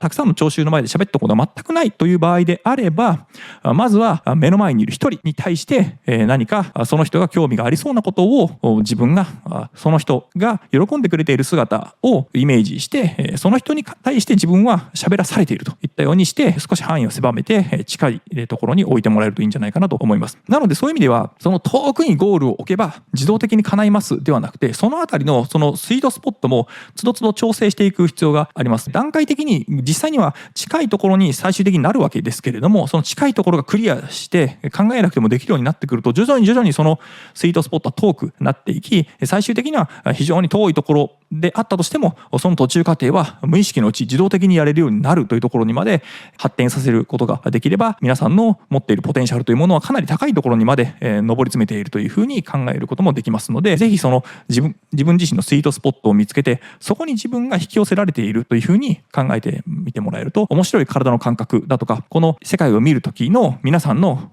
感じ方、感覚というものも変化してくると思いますので、ぜひ試してもらえればと思います。メタ認知を活用して、そのメタ認知によって自分の体や感情や思考、こういったものが引き寄せられていくといったような考え方を持つと、その持っているポテンシャルを思考が邪魔をするではなくて、思考がむしろその本来動いて結果を出すべき動きというものを導くといったようなリードすることができますので、思考が皆さんの体や感情というものをリードしていく、引っ張っていくといったような現象ができますので、ちょっと面白いので試してもらえればいいんじゃないかなと思います。まずはもし手元にペン、あるいはこの今動画や私のこの話をスマートフォンで聞いているのであれば、そのスマートフォンを一度机に置いてみて、そのスマートフォンに自分の手が吸い寄せられていくと、それによってスマートフォンによって自分の手が動かされているというふうに考えてもらえるといいんじゃないかなと思います。そういう感覚で世界を見ていくと、あらゆるところに実は皆さんを引き込もうとしていく、皆さんの動きというものを引っ張ってこようとするものという誘惑や誘引物がいっぱいあることに気づくと思います。ですので、日頃無意識のうちに行動していたことでも、それが自分が本当に求めていることをやっているわけではなくて、それらの対象物が皆さんを誘惑して、で皆さんがそれに勝手に引き寄せられているだけの行動も日常的にかなりあるんだなということに気づければ、違う、これは自分が本当に成し遂げたいことではないんだと、むしろそこから遠ざかってしまうような行動を自分は取ろうとしてしまっているというふうにして、自分にブレーキをかけることもできます。キャンセルすることもできますので、そこに気づけることができれば、皆さんは今メタ認知がちゃんと発動して自分の行動というものをちゃんとモニタリングできているというふうになると思いますので、そうした考えも一つ取り入れてもらえればいいんじゃないかなと思います。IQ を上げる身体操作、メタ認知の領域を広げる身体感覚のイメージの仕方について解説をしたいと思います。ここまでメタ認知というものがいかに大事で、そしてそれらは日頃から意識をしてメタ認知というものを働かせ続ける、そのためのテクニックやメタ認知がいかに有効で、そしてまたそれを維持するのがいかに難しいのか、こういったことを回数を重ねるごとに説明をしてきました。ここまで一連の私のエピソードを聞いてくださった人には、その重要性やメタ認知の取り扱い、これらについて理解が進んでいるかと思いますが、自分を客観視する、その対象が自分だけでなく、もし誰かと話をしているのであれば、その相手、そしてこの自分と相手のこの関係性や、さらにもっとメタ認知の対象を広げると、その話している環境、そして2人の歴史、それぞれの持っている価値観の蓄積、これは自分も含めですが、こうしたものを捉えることができ、そしてここにいない誰か、対象者と自分自身が関係の上で参照するべき相手や歴史、文化、背景、こういったものもその捉える対象として眺めることができる。こういった思考の仕方、認知能力というものがメタ認知というものです。これは人間特有のもので、他の動物にはできないそうした特殊な能力ですけれども、これを私たちはある程度は発動させることができるんですけれども、それをもっと強めたり、それをもっと広げたり、そしてそれをフルに使い続けるということはなかなかできません。私たちには感情というものがあり、即時的に反応するといったそうした考えなくてもできる潜在意識、こういったものによって自動化された日々を過ごすことによって、私たちは日々の生活を楽に送れると同時に、この潜在意識が働きやすい状態というものを生み出すことができれば、多くのことが習慣化されていきます。私たちは習慣の塊であり、ほとんどのことを自動化して習慣として成し遂げることができるようになってきますが、しかしそれは何度も繰り返したことが習慣化されただけであって、自分が何かを成し遂げたい、実現をしたい、挑戦をしたいと思うこと、これらに対して必ずしも習慣化されているわけではないということに注意が必要です。多くのことを成し遂げたいと思った場合には、たった一歩で到達できるようなものではなく、何度も何度も階段を上り続けるように地道にその目標や目的に対してアプローチをし続ける必要があります。何度も挑戦をして失敗をしてということを繰り返しながら、私たちは成功というものに近づき、自己を高めていくことができるわけですけれども、しかし習慣化というものは同じ段の階段を何度も何度も反復することによって得られるわけですので、その習慣化はすなわち停滞を意味してしまいます。ですので、階段を上り続けるということをしようと思った場合には、その習慣そのものも定期的にアップデートをかけていかなければ、私たちは簡単にいつの間にか停滞をすることになります。なので、習慣というものに関しては、その目の前の作業、小さな作業に関しては簡単に習慣化によって成し遂げられるようになり、無意識のうちに行えるようになって自動化できるわけですけれども、少し上のメタな視点から見れば、新しいことに挑戦し続けるということも習慣化してしまいたいというふうな欲張った考えを持つようになりますが、多くの場合それは失敗します。なぜなら習慣化というのは反復ができて、それらが難なくできるようになっていくこと、考えなくても無意識にできるようになることを意味しますので、習慣化ができたところというのは必ず停滞します。これは習慣化によって簡単にできるようになったイコール停滞を意味しますので、停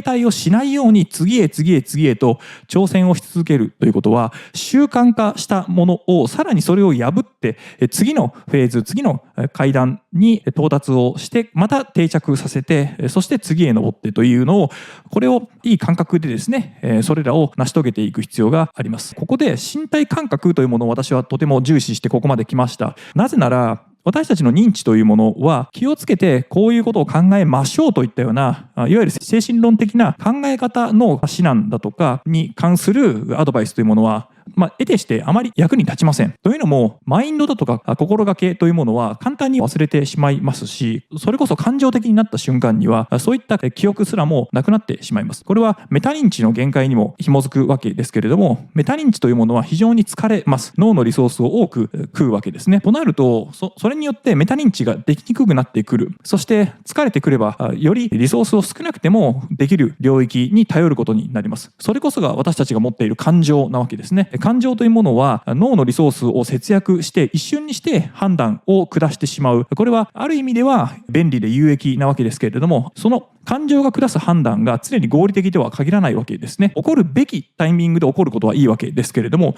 起こるべきでないタイミングでも起こってしまう。これは私たちにとってみてコントロールがしにくい領域になってくるわけですね。ですので、人生の大半を自動化して習慣化したとしても、本能的な反応というものが常に合理的とは限らないわけですね。現代社会ではほとんどの場合が実は非合理的、不合理だったりするわけです。ですので、昨今マインドフルネスという言葉が流行ったり、瞑想というキーワードや自分の心を落ち着ける、精神的に自分の感情を抑制するというテクニックに注目が集まるのも、私たちが感情的になってしまうことがいかにこの現代社会では不利なのかということを反映していると思います。感情的になってしまう自分をどうすればコントロールできるのかという観点で情報を探したり試したことがあるのではないでしょうか。感情的になること自体の否定といったような文脈の中で、マインドフルになりましょうとか、感情に流されない生き方をしましょうとか、はたまたそれの逆張りで、嫌われる勇気ということで、感情的になって人から嫌われたっていいじゃないか、失敗したっていいじゃないか、情熱を持とうといったような感情というものを肯定するといったような、そうした二極化が起こるわけですね。私がこれまでのエピソードの中で伝えてきたのは、感情というものもある種の合理的な判断、生命的な合理的な判断の結果として私たちはそのように進化したわけですので、感情そのものの否定というよりも、それをどう道具として使うか、そしてメタ認知というものも発達させることによって、それらもひっくるめて私たちがどう行動すればいいかというそのメカニズムをうまく乗りこなせるようにしましょうといったような視点で話してきました。ですので、感情的になってしまうことや感情そのものの否定ではなくて、この感情も持ち合わせた私たちのこの肉体や精神というこの乗り物をどううまく運転するか、乗りこなしていくかということ、これをメタ認知という私たち人間特有の能力を使ってうまくコントロールしていきましょうといったようなことをここまで通じて説明をしてきました。で、そこで重要なのは外部の視点ですね。外部というのはこの肉体の外側にある視点、肉体の外側から眺めている視点というものを持ちましょうというふうなアドバイスをしてきました。そしてその視点として、私が今まで推薦をしてきた場所というのは、この背中の肩甲骨と肩甲骨の間の背骨付近、そこよりも少し後ろ側、体の外側ですねにプロジェクターがあって投影機があって、そしてその投影機から投影されて私たちのこの前頭葉、この額のあたりのちょっと前、この付近にスクリーンがあって、そこに投影されていて、その投影されている映像を私たちは映画館の観客のように席に座ってただただ見ている。それに対していろいろ反応したりしているという、こうした客観視した視点というものをまず意識しましょうと。なのでメタ認知というのはこうした自分の今のこの状態というものを客観視できるかどうか、そしてその客観視した姿、イメージというものを体感覚として、体の身体感覚として持てるかどうか、イメージがそこまで体の感覚が変化するほどにまでイメージができるかどうかですね。私たちのこの体から入ってくる感覚自体も、これは客観的な外部から入ってくる入力ではなくて、脳がある程度作り出しています。予測として作り出しているわけですね。ですので予測された入力をこの脳が再現しているにしか過ぎないので、なので実はこの体の身体感覚というものも変化させることができてしまいます。ある程度はですが、その予測の度合いというものを変化させたり、そしてその予測であるということに気づけるということも可能になります。ですのでそうなると体感覚が変化するわけですね。これをさらに利用してあらかじめ違った体感覚というものをイメージしておくというトレーニング、ここまで拡張することによってメタ認知のその強さですね、これをさらに強力にすることによって IQ を上げる、この世界をどう認識するかという認識の仕方を他者よりもより広く、そして鋭敏に、そして捉えるその視点というものを複数持つことができるといったようなテクニックですね。私たちは非常に多くの情報というものをこの目や耳やさまざまな入力機関、センサーから受け取って脳が処理しているわけですけれども、大半が捨てているわけです。これは捨てた方が脳にとってみればリソースを節約できるので生存上有利なわけですけれども、しかしその捨てている情報の中や頭の中で合成している情報というものも、その仕組み自体を私たちが方法を変えてしまえば、また違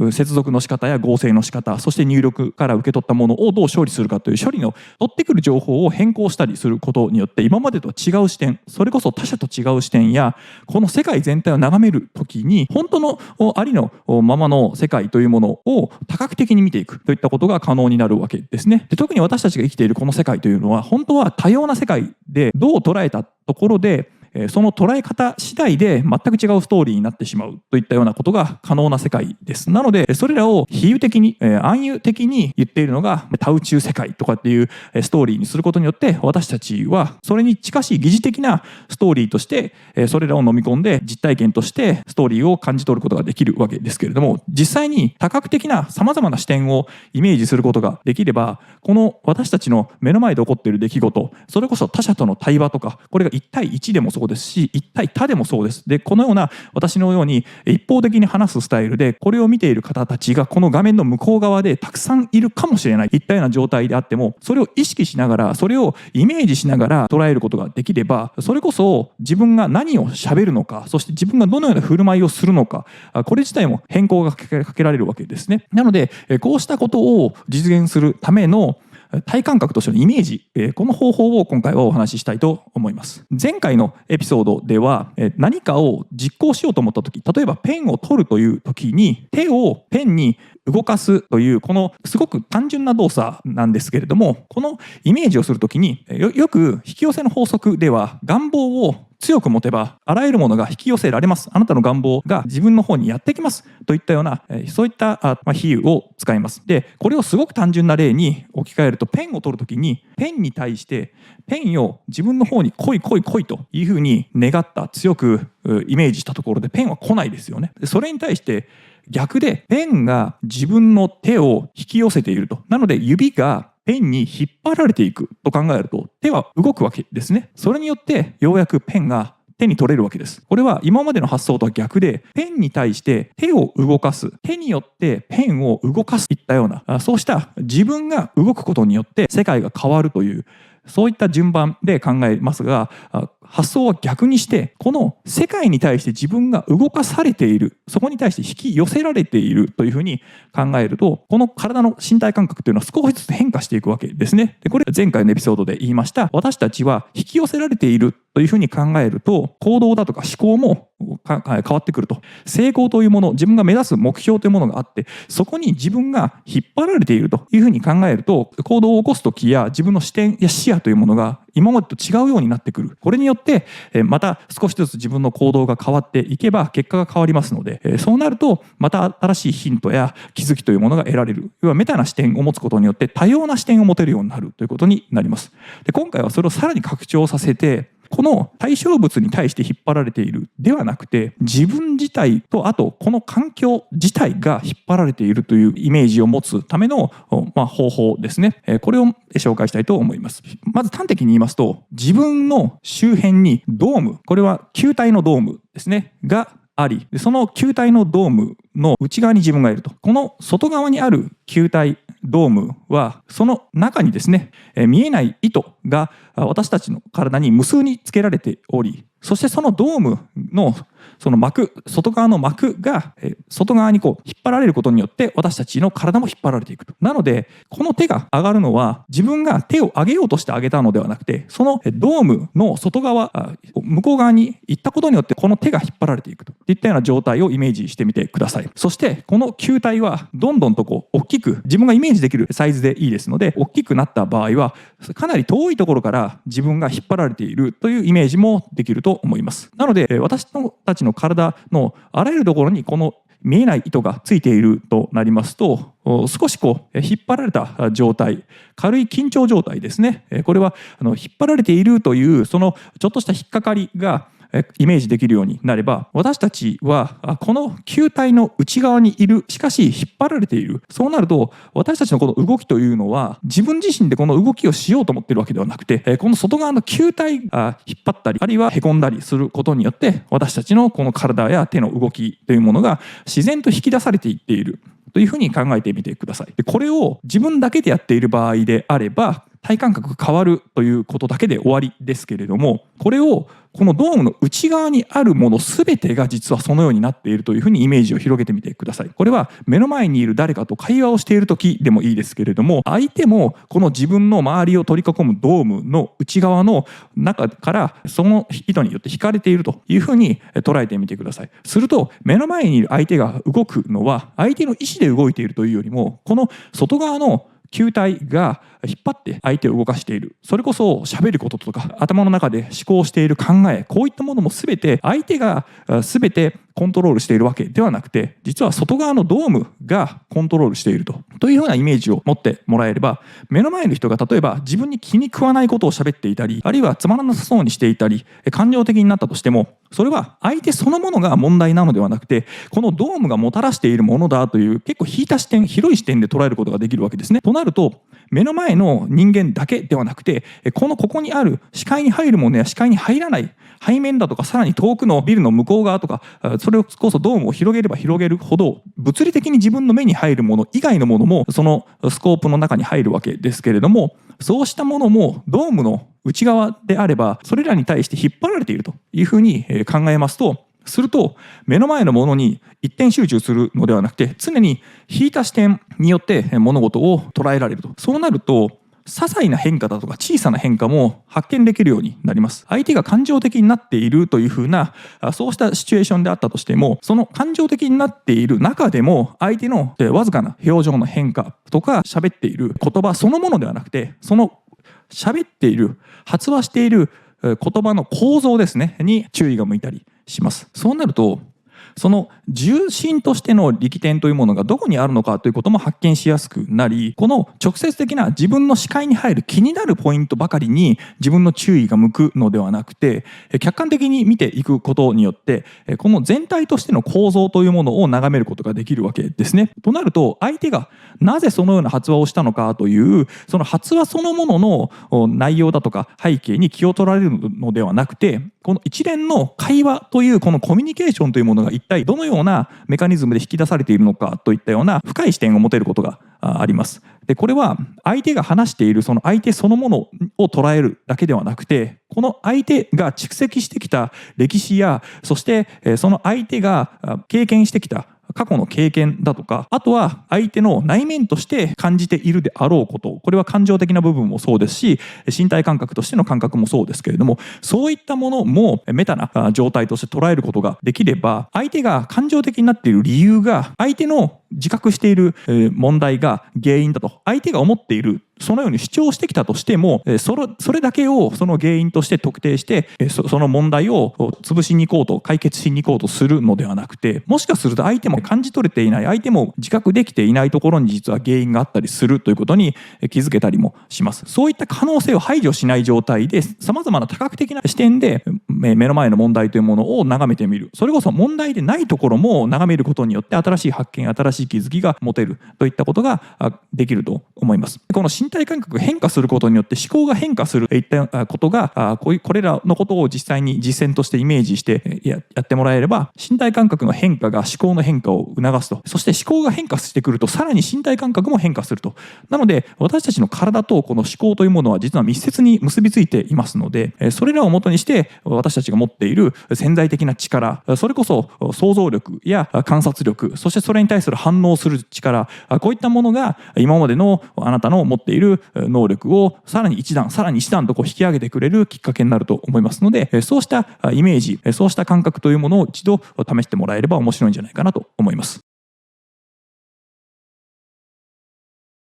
予測の力を使って楽に行動をするための身体感覚のテクニックについて解説をしたいと思います。モチベーションが上がってから行動するではなく、先に行動をしてその結果が現れそうな予感や期待をしたその際にモチベーションというものが上がると。なので先に行動をする方がモチベーションを上げるためには効果的で、そして私たちが本来求めているものというのはそうしたモチベーションそのものが実は求めているものであり、そのモチベーションを得られるために成果や報酬というものが欲しいといった順番になっているという、その行動の第一歩、そして行動を継続する上での重要な考え方や身体感覚、こういったものをいかに楽に、これは脳への認知的な負荷とか身体的な神経的な負荷というものをできる限り自然な、そして最小限の労力によって動けるようにしていく、そうした身体感覚を引き起こすための感覚ですね。どのようなイメージを体に対して持てば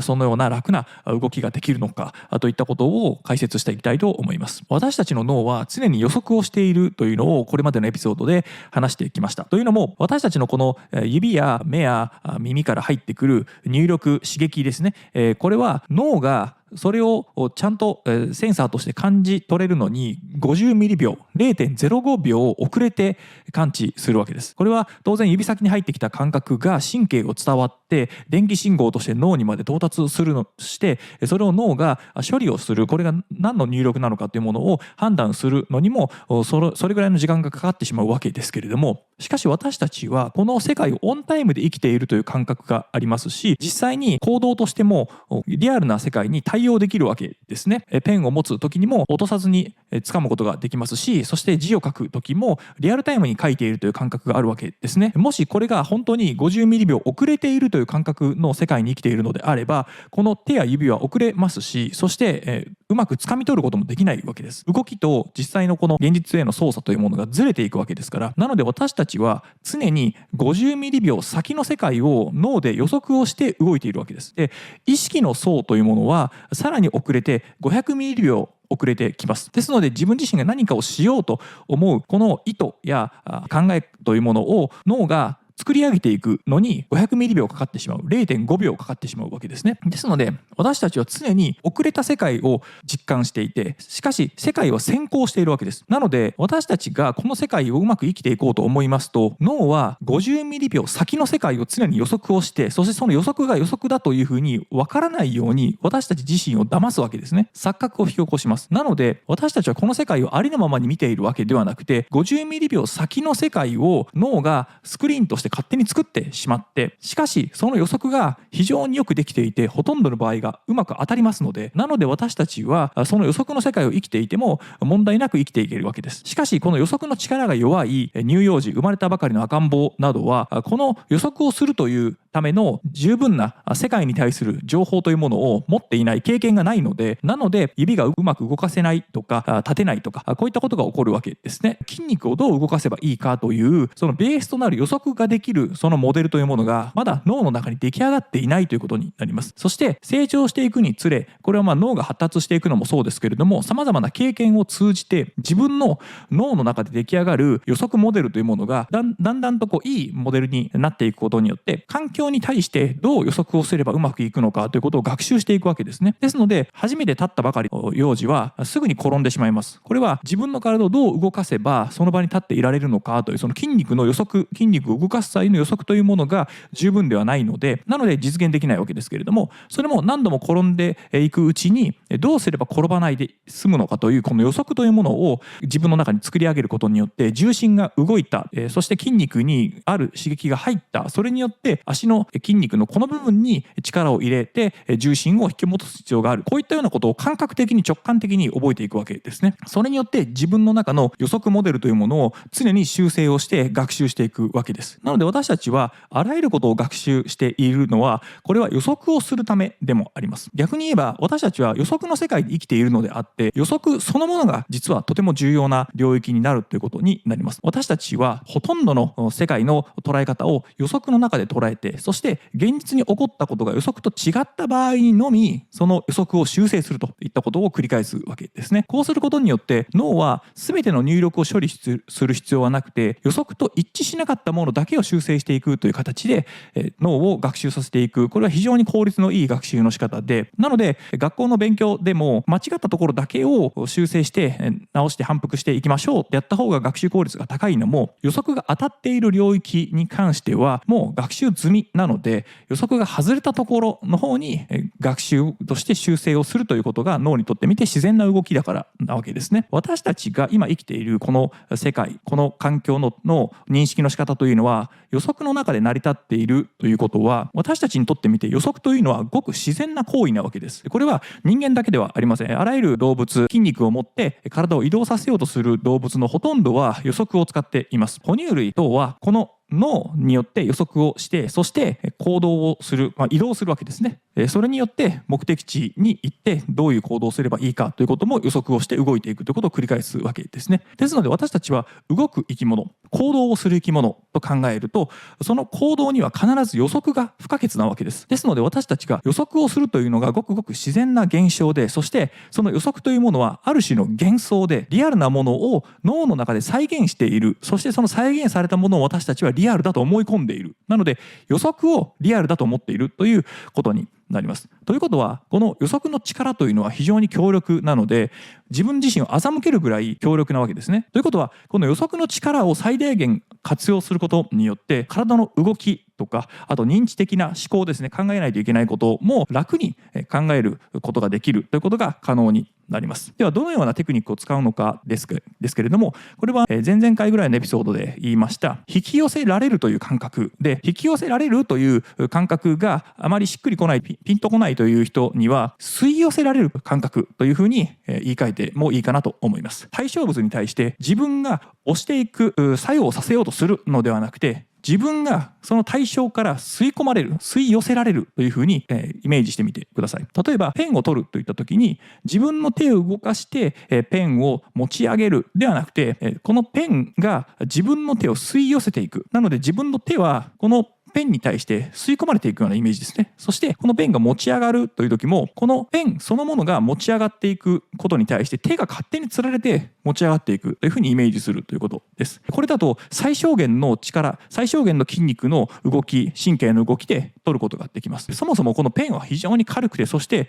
日常的に使い慣れている人であれば難なく触れるようなものですので、例えとしてはその差がよく分かりにくいと思いますが、ウォーキングで歩くという、散歩でもいいですが、通勤中でもいいですが、歩くというシチュエーションで、じゃあイメージしてみてもらえると分かりやすいんじゃないかなと思います。歩く際に自分から前へ行くと、歩くことによって自分の体を前へ前進させようという感覚、これだと体への負担があります。これは神経的にも体を前に動かすために必要な筋肉以外の筋肉も使ったり、あと認知的な負荷もかかります。これを逆転させて、目的地がもし駅であれば、駅から自分の体が引き寄せられていくと、吸い寄せられていっているというふうにイメージしてもらえると、体は自然と前へと進んでいき、足に対しての筋肉の負荷のかかり方もそれほど強くなく、無駄な力が入らずに前へ進むことができます。これは人間が予測をするというこの行為そのものを利用している方法ですね。人間は予測をして、そして実際に行動をして、その行動が予測と一致したかということを常にチェックしているわけです。このチェックが労力がかかる仕組みで、このチェックそのものによって認知的なイメージと実際の行動によって行われた行為というもののズレがないかというのを見て、ズレがあったら修正していくということをやるわけですけれども、ここで本来歩くために必要な筋肉以外の筋肉を使ったりしていると、ここの認知的なエラーというものを常にずっとかけているので疲れてくるわけですね。これは認知的脳としても疲れてきますし、体も余分な筋肉を使っているので余分なエネルギーを使っているわけですね。歩くために必要最低限のエネルギーだけを使えばいいというのをなかなかこの脳からそのような指令を出すのは難しいわけです。となると、自分が予測をしているというこの予測自体を50ミリ秒先ではなくて、もっと先ですねに対して与えていけば、ずっと自分の意識というものは予測をし続けている延長になりますので、そうなると予測に対して今のこの状況が一致しているのかというそのチェック自体をかなり省略できるわけですね。すると脳への負荷も減りますし、体を動かす時の力みもなくなってくることが感じられると思います。この力みがなくなるというのが重要で、体を動かしてやろうとやると余分な神経回路や余分な認知的な負荷というのがかかるわけですね。いっぱいチェックしようとしなければいけませんので、それがそうではなく、自分の予測をどんどん先行させて、その予測を自分が後から追いかけていくという感覚、これはまさしく私たちの体に起こっていることと同じで、自分の体が引き寄せられていくというふうにイメージをすると、引き寄せられるということはそこに先行する自分の姿が少し前にあるわけですよね。そこに自分の体が少し遅れて、そこに引っ張られて動いていくことになりますので、引き込まれる、引っ張られる、引き寄せられるというふうに考えると、自分の体が少し遅れて動いてくる。しかしこれは実際に私たちの脳で起こっていることと同じですね。私たちは遅れた世界しか認識できないとなると、私たちが今認識しているこの動きというものは遅れているわけです。なのでそういう意味で、その予測をしているという感覚と、その予測は実際には先行して予測をしているるんだという、このメカニズムは私たちにとってみてもともと持っている自然なプロセスですので、それを最大限活用して力みがなく、そして行動を起こすときに大きな何らかのきっかけを必要とせず成し遂げることが可能となります。椅子から立ち上がるときに足に力を入れて、そして体を上に引き起こそうと、立ち上がろうとするという感覚だと疲れてしまう。力を込めないといけないので、無駄な力が入るわけですけれども、そうではなく、例えば天井に対して自分が引き込まれる、吸い込まれるというふうに立ち上がると、最低限の力で立ち上がることができます。で、これを少し応用すると、立ち上がっている自分の姿というものを目の前にイメージして、その自分の姿に対して自分が引き込まれて立ち上がるというふうにイメージをすると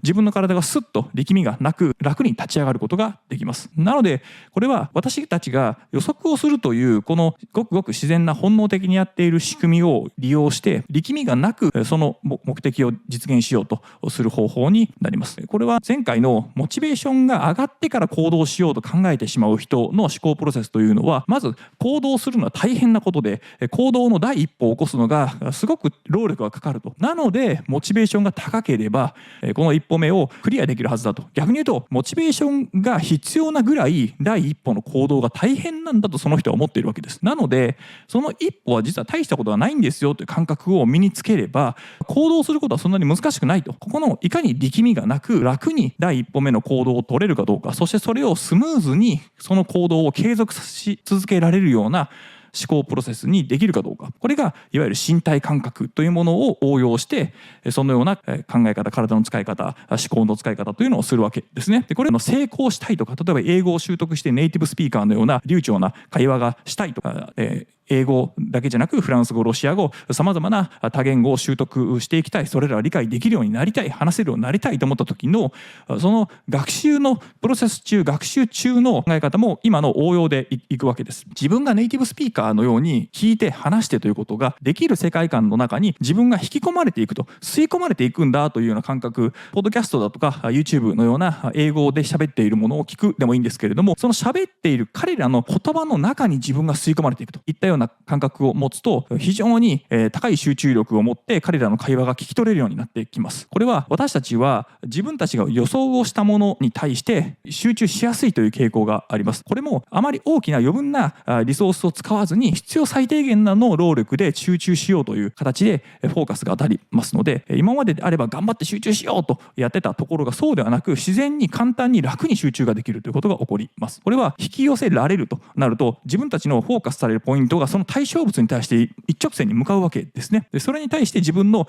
意識だとか体だとかさまざまなものがその引き寄せられるべく対象に対して最小限の労力でそこに向かおうとする、力みがなく余分な力のロスがなくそこに向かえるわけです。これを逆のそこに対して一点を当ててやろうと、ダーツのように自分の手を動かしてその目標物に当てようとしてしまうと余分な力が発生したり、このファーストアクションの1投目のこの力を入れるというところが最も労力がかかってしまう。これは心理的な負荷もそうですけれども労力がかかってしまって疲れてしまう。なのでそうなると次以降継続がしにくくなってしまう。気合を入れなければいけないと、その気合を入れること、その行為自体にモチベーションが必要になってしまうということが起こるわけですね。ですので集中力というのは自分から対象物を狙うではなくて対象物に引き寄せられていくというふうにイメージしてみてください。これは催眠の世界でもそうですし、あとは集中力を養うトレーニングの時もそうです。瞑想の時もそうですけれども、私たちは自分でこの世界をコントロールしようとしているという発想を捨てて、この世界から自分はコントロールされていると、そのコントロールされようとしている対象に関しては私たちが選べると。なので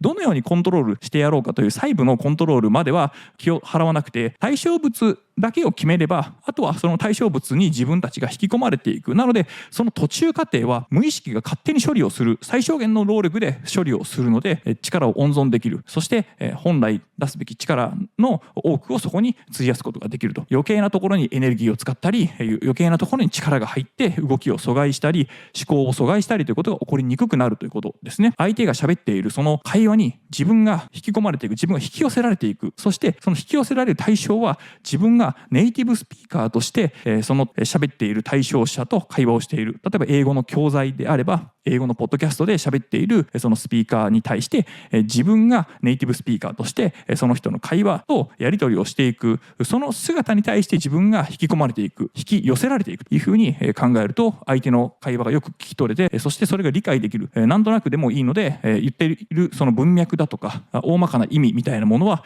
なんとなく構築できていくみたいなことが起こっていくわけですね。これが新しく言語を習得する際にも効果的で、その言葉の一つ一つの単語の意味だとか活用だとか、あとは文法、こういったものにそれほど正確でなくても、それほどストイックでなくても、なんとなくの文脈やなんとなくの雰囲気、ニュアンスで聞き取れるようになる、何か理解が進んでいくようになる。これは相手の言葉のそれぞれの音だとか、相手が伝えようとしているその息遣いだとか声色だとか背景だとか、こういったものに自分が引き寄せられる、そこに集中していくわけですね。なのでそういった情報がうまく取れて、無駄な力を使わずにそこに自分のリソースというものをうまく投下することができるといったようなメカニズムで対応できるわけですね。今日は一発目の行動が一番大変なんですと多分言われるだろうと思いまして、じゃあいかにその一発目の行動、そしてそれを継続している行動、これを楽な力みのない、そして無駄なエネルギーをロスせずにそれを実現できるか。これはスポーツの世界でも語学の世界でもビジネスの世界でも、自分の持っている潜在能力としてのポテンシャル、これをロスせずにうまくやれるかですね。なので自分ができないことができるようになるという、本当に全くできないことができるようになるというものではありません。本来できたはずのこと、本来であればそのポテンシャルを持っている、できるのに今力みが入って余分な雑念があって、エネルギーのリソースを無駄に消費していて、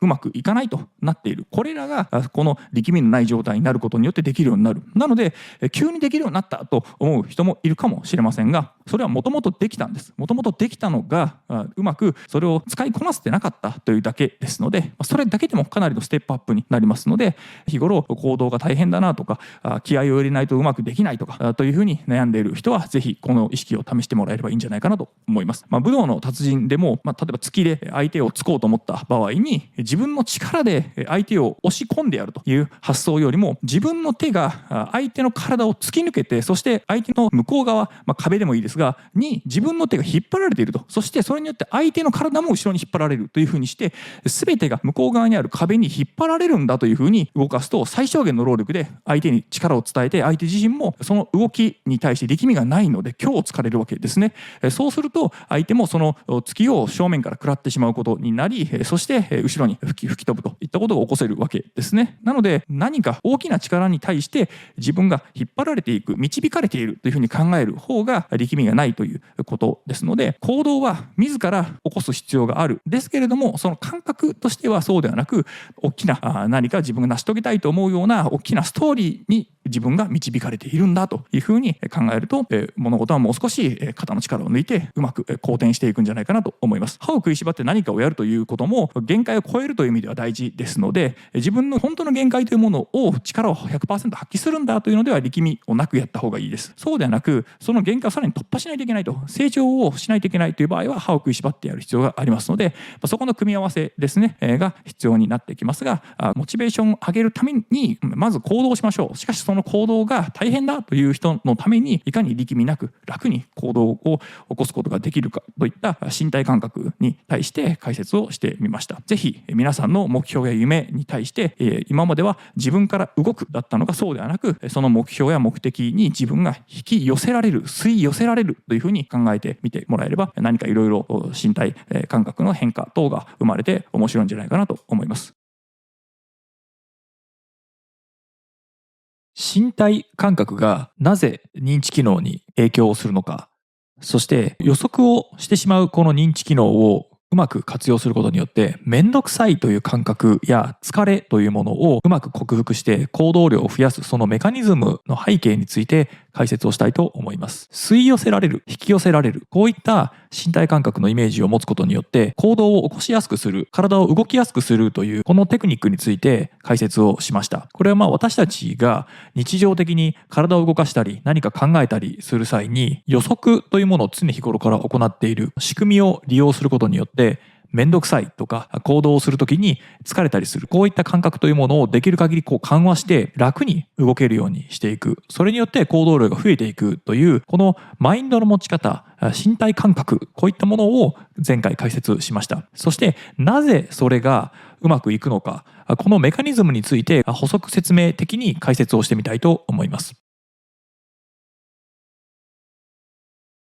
ここまでメタ認知というものと身体感覚、こういったものを様々なイメージを具体的な例を出して解説をしてきました。このメタ認知ですが、人類特有の特徴ということで、他の動物にはメタ認知というものは強くありません。自分というものを認識できない、自分というものを客観視した自分というものが持てないせいによって、鏡に映った自分を自分だと思わない、自分だと捉えることができない、いわゆる自分という存在を想像ができない、こういったことによってメタ認知が弱い状態、動物たちの特性を見てもわかると思います。私たちはこの目の前に映っている世界全てが当たり前に現実の世界というふうに捉えてますけれども、これは厳密には正確ではありません。私たちはこの目やこういった皮膚や指先、あとは自分自身の感情だとか様々なものを外部からの入力を受け取って、そして処理をして、そして解釈をして、このプロセスがこういったこの瞬間瞬間でもリアルタイムに起こっていますが、常に入力に対しての処理というものは遅れてくるわけです。この指先の感覚や目から入ってきた光に関しても、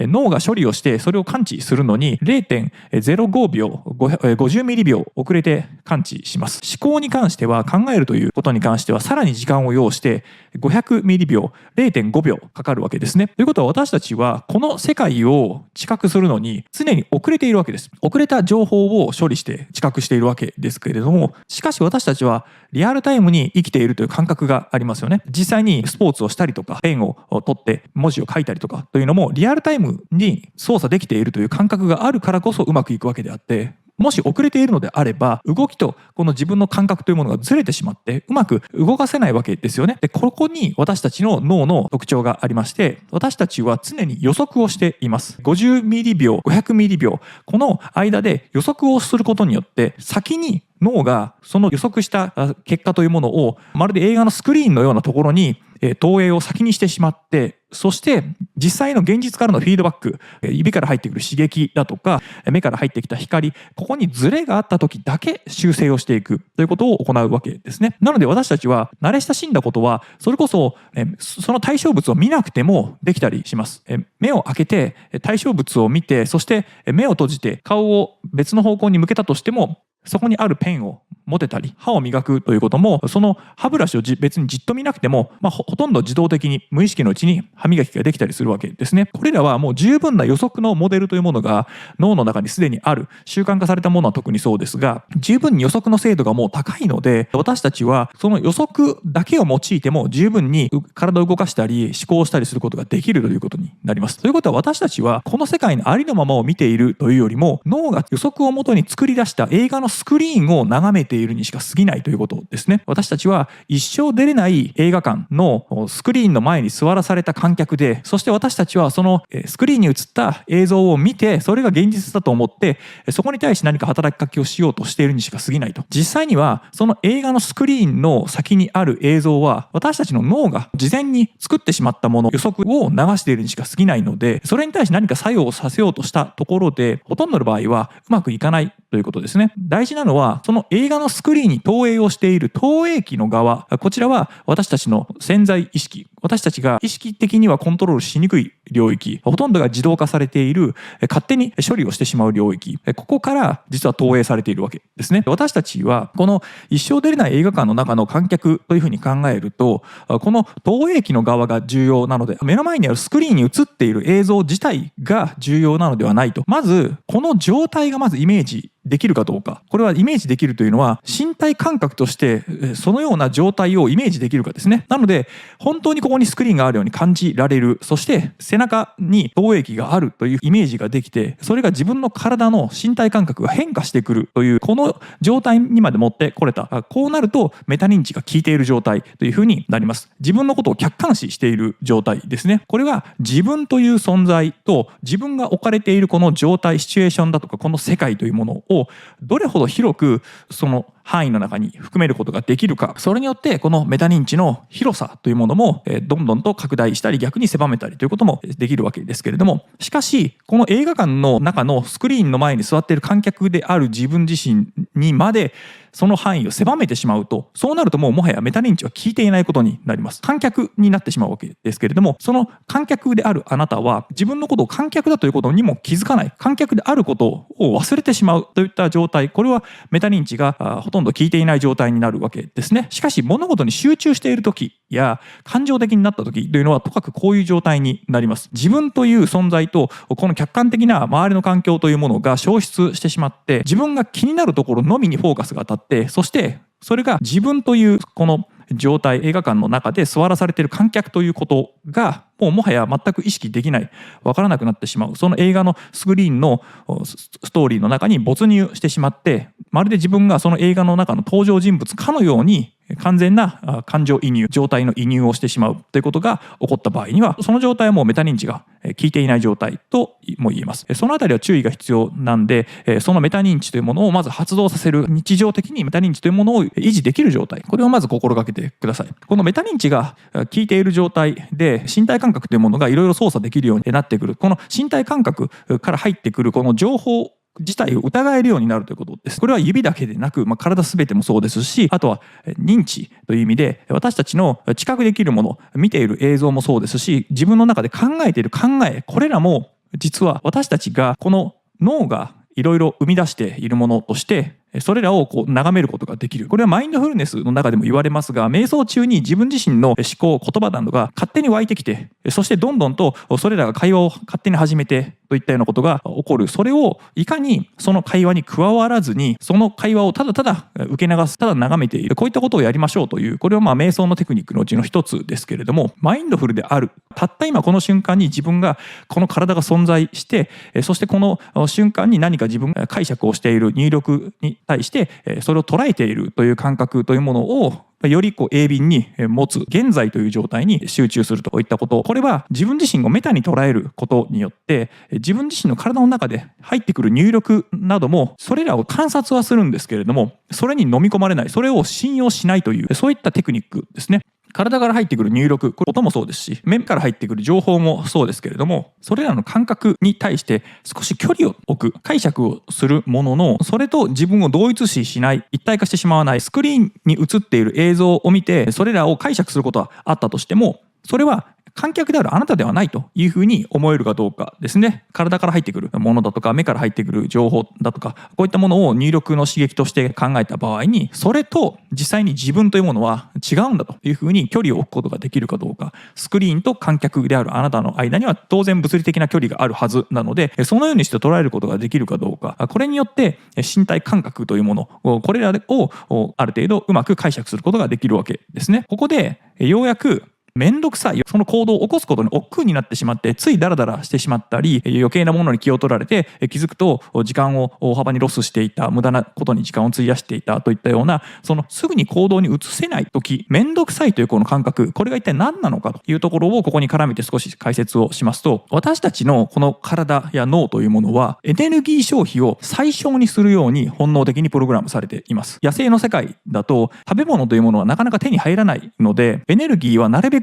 節約したいわけですね。なので余計な動き、余計な活動はなるべくしないように、私たちは節約という形で体は進化してきています。なのでめんどくさいという感覚は、疲れるということを予測した時に、その疲れることをしないためにめんどくさいという感覚を持つんですね。そうするとその行動を起こさなくなりますので、その分エネルギー消費を抑えることができるわけです。ということは、私たちがめんどくさいと思うことっていうのは一体何なのかというと、エネルギーを消費するだろうということを予測した時に起こるわけです。で、ここでエネルギーを消費するであろうということっていうのは一体何かというと、過去にエネルギーを大幅に消費するようなことがあったこととか、あとは一度もその行動を取ったことがないので予測が正確にできないと、不確定な予測しかできないとなった場合に、脳はその見積もりを過剰に見積もることになります。なぜなら、やってみてめちゃくちゃ労力がかかった、そういう状態になった場合にはエネルギーを大幅に消耗しますので、脳は慣れ親しんだことで、かつ予測がかなり正確にできること以外のことは基本的には疲れることだというふうに判断するわけです。そうなると、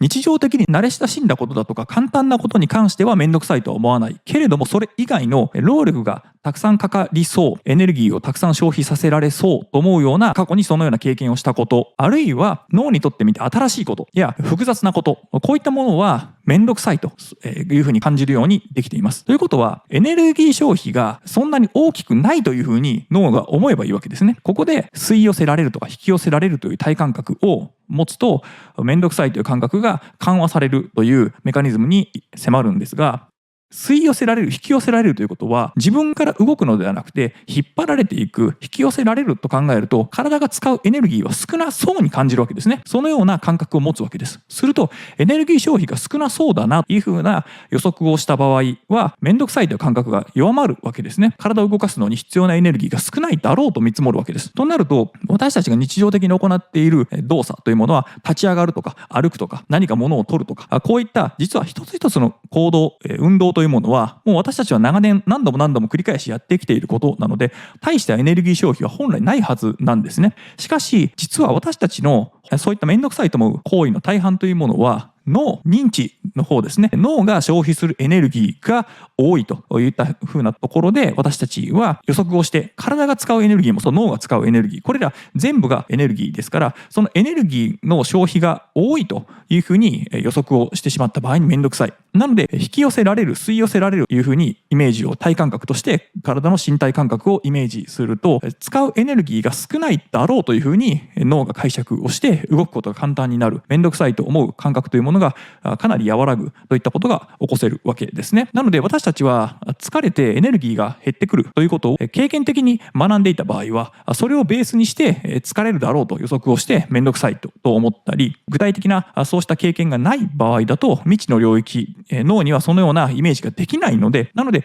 イメージができないことに関してもめんどくさいという、そのように処理するようになっています。エネルギーが減ることを予測した場合は、私たちはネガティブなマインドになります。それが怒りだったり悲しみだったりするわけですけれども、エネルギーが増えるということを予測した場合にはポジティブになります。それが楽しいとか嬉しいとかといったような、そういった感情というものにラベリングされるわけです。私たちは情動というものを持っています。この情動に関しては、ネガティブになるかポジティブになるかということは、私たちのエネルギー収支の予測に基づいているわけですね。なので私たちは常にこの体のエネルギー収支というものをずっとモニタリングしていて、そして予測をしているわけです。なので、ここから先、エネルギーが減りそうだ、エネルギーを消費しそうだと思うとネガティブな気分になり、そしてエネルギーが増えそうだ、あるいはエネルギー消費が抑えられそうだというふうになるとポジティブな気分になるといった形で、この情動というものが私たちのこのエネルギー収支の予測を表しているわけですね。なので、もし皆さんがイライラしてきたり、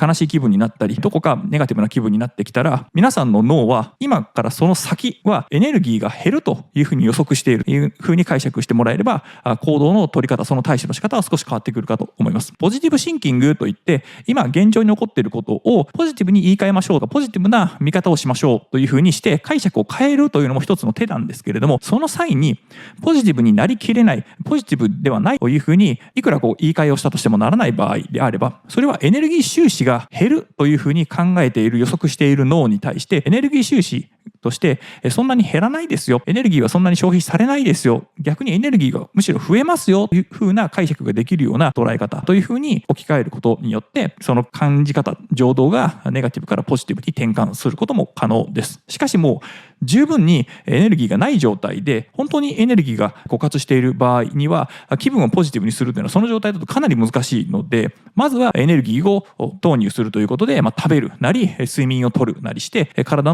にエネルギー収支としてエネルギーが使える量を増やすということを先に行って、ですのでお腹が空いてくると機嫌が悪くなるというのはごくごく野生的な本能的なメカニズムですので、まずは食べること、そして睡眠をとること、こちらをまず優先してで、まずそこをコンスタントに安定的に行えるようにしておいてください。私たちは行動をする際に無意識の領域、潜在意識というものは常に判断しています。計算をしているわけですね。なので、この吸い寄せられるというイメージは、自分の認知とか体のエネルギーをあんまり使わなくても行動できるという感覚を想起させるわけですね。なので、めんどくさいというのが起きにくくなる。このめんどくさいというのは疲れの予測であると。疲れを脳が予測して前取りするわけですね。なので、まだ行動を起こしていないのに、行動を起こしたら疲れるなというこの疲れという感覚を予測してしまうことによって、今めんどくさいので、やらないエネルギーを温存しようというふうになってしまうわけですね。このめんどくさいというのを克服する方法として習慣化しましょうというのをよくいろんな場所で聞くと思います。習慣化することによって考えなくてもできるようになりますよというふうによく言われると思いますが、これはこのメカニズムですね。習慣化されたものを反復して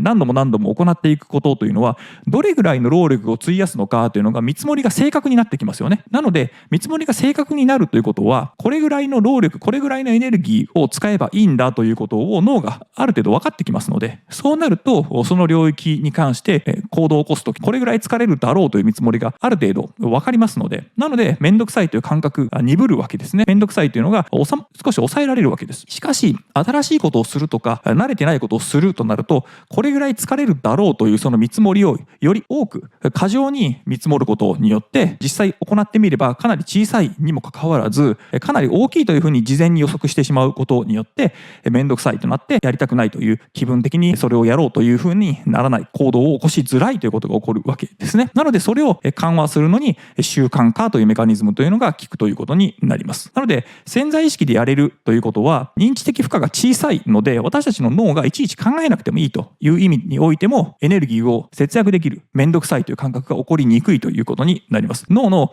リソース消費が少ない、これが習慣化のメリットですね。私たちはエネルギーを消費しないように進化してきています。何重にもエネルギー消費を抑えるためのシステムというものがこの脳や体に備わってきています。これによって私たちは厳しい自然界を生き延びることができ、そして種として繁栄することができたわけですけれども、それによって私たちは様々な特徴が得たわけですが、他の霊長類から見て私たちの体としての特徴、違いというものは、私たち人間ホモサピエンスは太りやすいという、そういった特徴があります。これはエネルギーをより多く蓄えて、そしてエネルギーの消費をなるべくしないといったような体のメカニズムになったわけですね。それによって飢餓の状態を克服することができ、そして体を動かす時の動かす効率の良さ、これらが獲得できたわけです。私たちが直立歩行、完全に二足で立つことができる、直立できるという体勢を取ると、立っている状態、その体に対する負担、筋肉含めたエネルギーの消費というものをかなり軽減することができるわけです。これが他の霊長類だと、直立歩行をすると骨格的に負担があるので、なので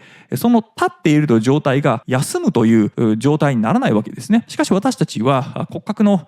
進化によって立っているという状態、そして歩くという状態、移動ですねの状態においてもエネルギーの消費を抑えた形にできるように進化したわけです。エネルギーをなるべく消費しないようにしていくということで、少ないエネルギーでも生存することができるようになったというのが私たちの強みでもあるんですけれども、しかし逆に今のこの現代だと飽食の時代ですし、あとは運動がほとんど行われなくなってきたというこの背景を考えても、これが歴史上私たちにとってみて不利な状況というものを作ってしまっているという皮肉もあります。私たちはそういう特徴を持ってますので、エネルギーが減るかエネルギーが増えるか、ここの予測が私たちの疲れとかめんどくさいというものを起こさせる原因になっています。身体感覚として疲れにくいというような予測をするような身体感覚を用いることによって、めんどくさいという感覚を減らすことができるという行動量を増やすときに、一発目の第一歩や一つ目の手を打つときに役に立つわけですね。で、その後継続していくということをしていく場合には、1回目、2回目、3回目というふうに行動をしていくうちに、脳はそこからもまた学習をして、これはそんなに疲れることでもないなと、っていうふうになると、めんどくさいという感覚がだんだんと効いていきます。これが行動をし始めると、あとはもう考えなくてもどんどんとできるようになる。やる気が出てから動くんではなくて、まず行動をしてて、そうすれば勝手にどんどんとその行動を続けられるようになるので、モチベーションというものは後から上がりますよ。こういったメカニズムニズムにつながるわけですね。なので、めんどくさいというのは、これは言い換えれば気のせいなわけです。めんどくさいというのは疲れを予測しているので、実際の疲れなのではなくて予測ということは、そのめんどくさいという感覚は脳が作り出した錯覚な気のせいなわけです。なので、吸い寄せられる、引き寄せられるというこの感覚を自分自身で身体感覚として持った場合、これも錯覚なわけですけれども、それによってこのめんどくさいというこの感覚の錯覚自体を打ち消してしまうという。なので錯覚に対して錯覚で打ち消すという方法ですね。で、私たちは物事に対して集中をする。逆に注意を散漫にしていろんなことに気を散らしてしまう。この2つの中で私たちは脳の認知力というものを切り替えているわけですけれども、集中をする一点に対して打ち込んで、そこにフォーカスが当たる。望遠鏡を覗いた時みたいに、その対象の中は拡大はされるけれども、それ以外のところは視界に入らないといった現象。これ集中状態ですね。あとは注意力が散漫な状態。一つのものに注意を向けているのではなくて、次から次にいろんなものが気になってしまう。いろんな2つの状態というものを切り替えて、私たちは脳の使い分けというものをするわけですけれども、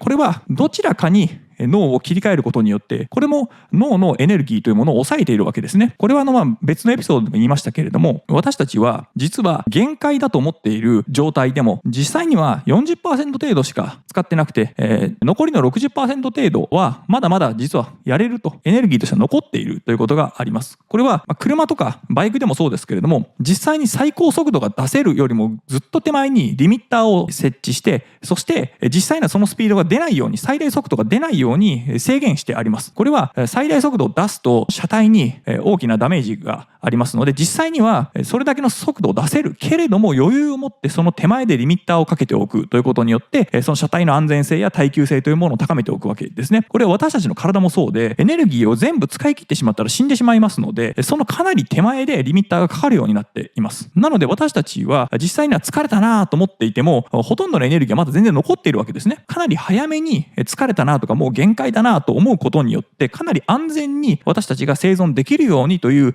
ふうに私たちの本能がそのように押さえつけるわけです。ですので私たちのリミッターというのはかなり手前にあります。かなり低いラインにあります。疲れたな、めんどくさいなと思っているのはリミッターをもっと下げることになりますので、実際には行動するための認知リソースにしても体のエネルギーにしても十分あるにもかかわらず、行動ができない、動けないというのはリミッターがかなり低いところに出てきてしまっているという現象になります。なのでいかにこのリミッターをもうちょっと先にするか、全てのエネルギーを使って死んでしまうというのは今の現代社会では稀ですので、そこまでリミッターを高めて外すということはあんまり現実的ではありませんし、そのようなことはほとんど起こらないので、リミッターをもう少し上に引き上げてみると、 100% までいかなくても80、90ぐらいまでリミッターを上げれば、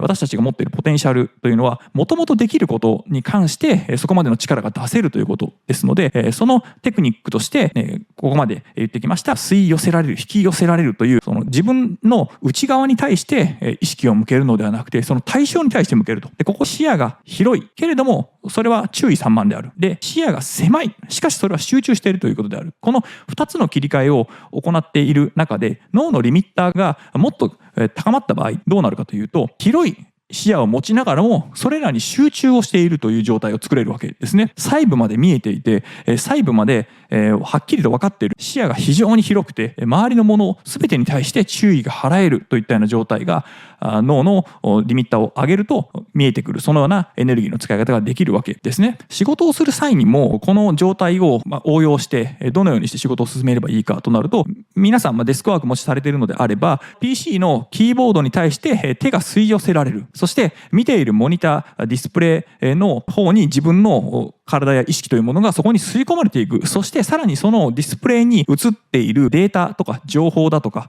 こういったものに対して集中するのではなくて、そのデータが何を意味するかという、その映っている情報の向こう側の世界、向こう側の空間の広がりですね、そちらの方に自分が吸い込まれていくと。このディスプレイに映っているデータだとか情報というものに対してただの数字の列挙ではなくて、裏にある奥深い世界の中に自分が没入していくことによって理解の速さや物事の捉え方というものが広がっていくわけですね。そのようにして私たちは自分の脳の中の持てる空間の認識だとか状況の把握というものを、その活動を上げられるわけですね。エネルギーに対してしてどれぐらい脳が活動すればいいのか、エネルギーを使ってもいいのかというそのリミッターを上げることによって、脳がフルに活動することができれば、そのように捉えることができるわけですね。これがいわゆる身体感覚というふうに私がここまで言ってきているのは、私たちはこの体を用いて予測をしているので、なので、この予測というのは本能的な予測なわけですね。ペンを持ってカレンダーやあるいはガントチャートにプランみたいなことを書き出したとしても、それは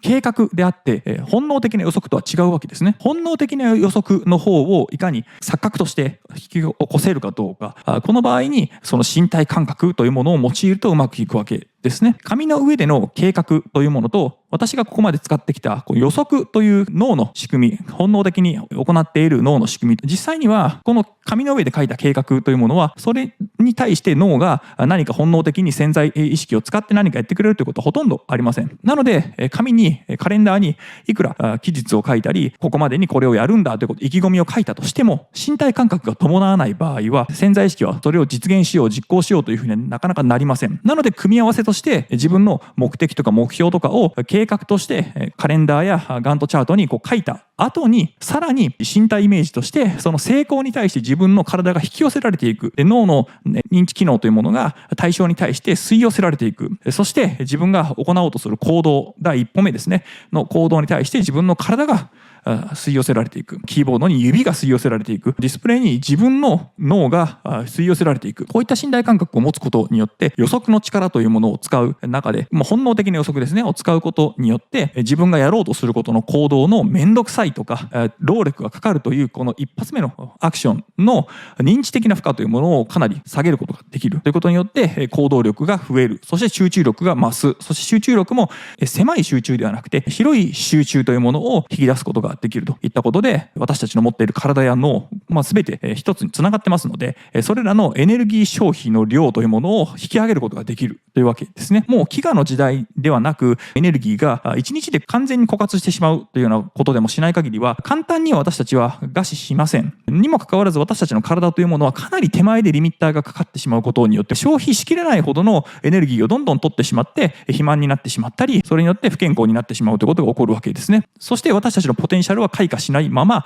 ポテンシャルのままずっとリミッターが低いままで、私たちは自分たちが成長する機会というものもなかなか自分の手にできないといったことが起こってますので、エネルギーを十分にとって、そして睡眠もちゃんとして、そしてその上でリミッターをさらに引き上げて持っている潜在能力というものを最大限に発揮できるように、これは身体的なものも認知的なものも両方ですね、発揮できるような身体感覚というものを利用して、ぜひ皆さんが望むような成果というものを手にしてもらえればいいんじゃないかなと思います。ただこれはできないことができるようになるわけではありません。もしできたとしたらそれはもともとできたからですね。なのであなたのポテンシャルがあること、もうすでにあなたの脳ではその脳のリミッターを上げれば本来であればできることができるようになるだけで、それがリミッターがかかっていたのに今までできなかった。例えばバイリンガルになりたいとして英語を喋っている方の話を聞いていて、そこに引き寄せられる、吸い寄せられるとすると聞き取れるようになりますよといったのは、それもともとその周波数を聞き取れる耳と脳のメカニズムを持っていた。しかしそれがリミッターがかかっていて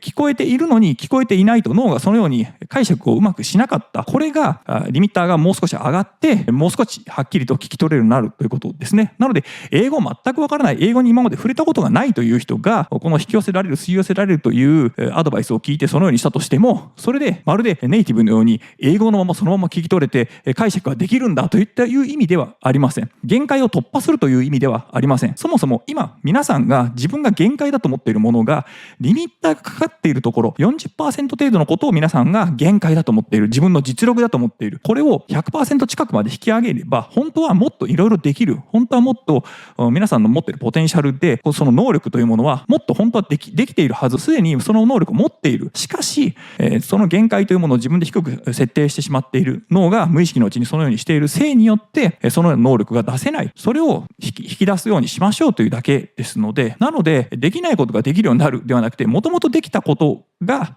できるようになるという、そういうことですので、引き寄せられる、吸い寄せられるという身体感覚を持つことによって楽に行動ができる。これはもともとできることですから。そして、それによって行動量が増える。で、行動量が増えれば、トライして脳が学ぶ、新しく学習するという、その機会も増えますので、なので、成長するスピードが上がるわけですね。これが身体感覚というものによって、皆さんの潜在能力というものが発揮できて、リミッターを引き上げて、限界近くまで発揮する。それを何度も繰り返すことによって効率よく、そして効果が高く学習し成長することができるということですね。できないことができるようになるではなくて、皆さんが前進する、成長していく、そのスピードを上げるために、この身体感覚というものを活用してもらえればいいんじゃないかなと思います。メタ認知の総集編いかがだったでしょうか。今長く動画の今まで出してきたものの長さ自体も一つ一つが30分を超えるような長いものばかりでしたので、全てを通して見るというのはなかなかボリュームがあったかもしれませんが、皆さんが自身の生き方、考え方、それも認知能力や身体能力、こういったものを最大限ポテンシャルを引き出して、そして自分自身の人生をうまくコントロールできているような感覚や、あとは未来に対してご自身の望む成功や手にしたい目標、これらを実現する手助けになればと思います。私の著作超える技術、まだ読んでない人は Amazon でポチって買って読んでいただければと思います。それ以外にもいくつか書籍を出してますので、気に入ったものがあれば買って読んでいただければと思います。では総集編、長い尺でしたけれども、全て見ていただきありがとうございました。もし気に入られましたらチャンネル登録、いいねボタン、通知をオンにしていただければと思います。本日もお疲れ様でした。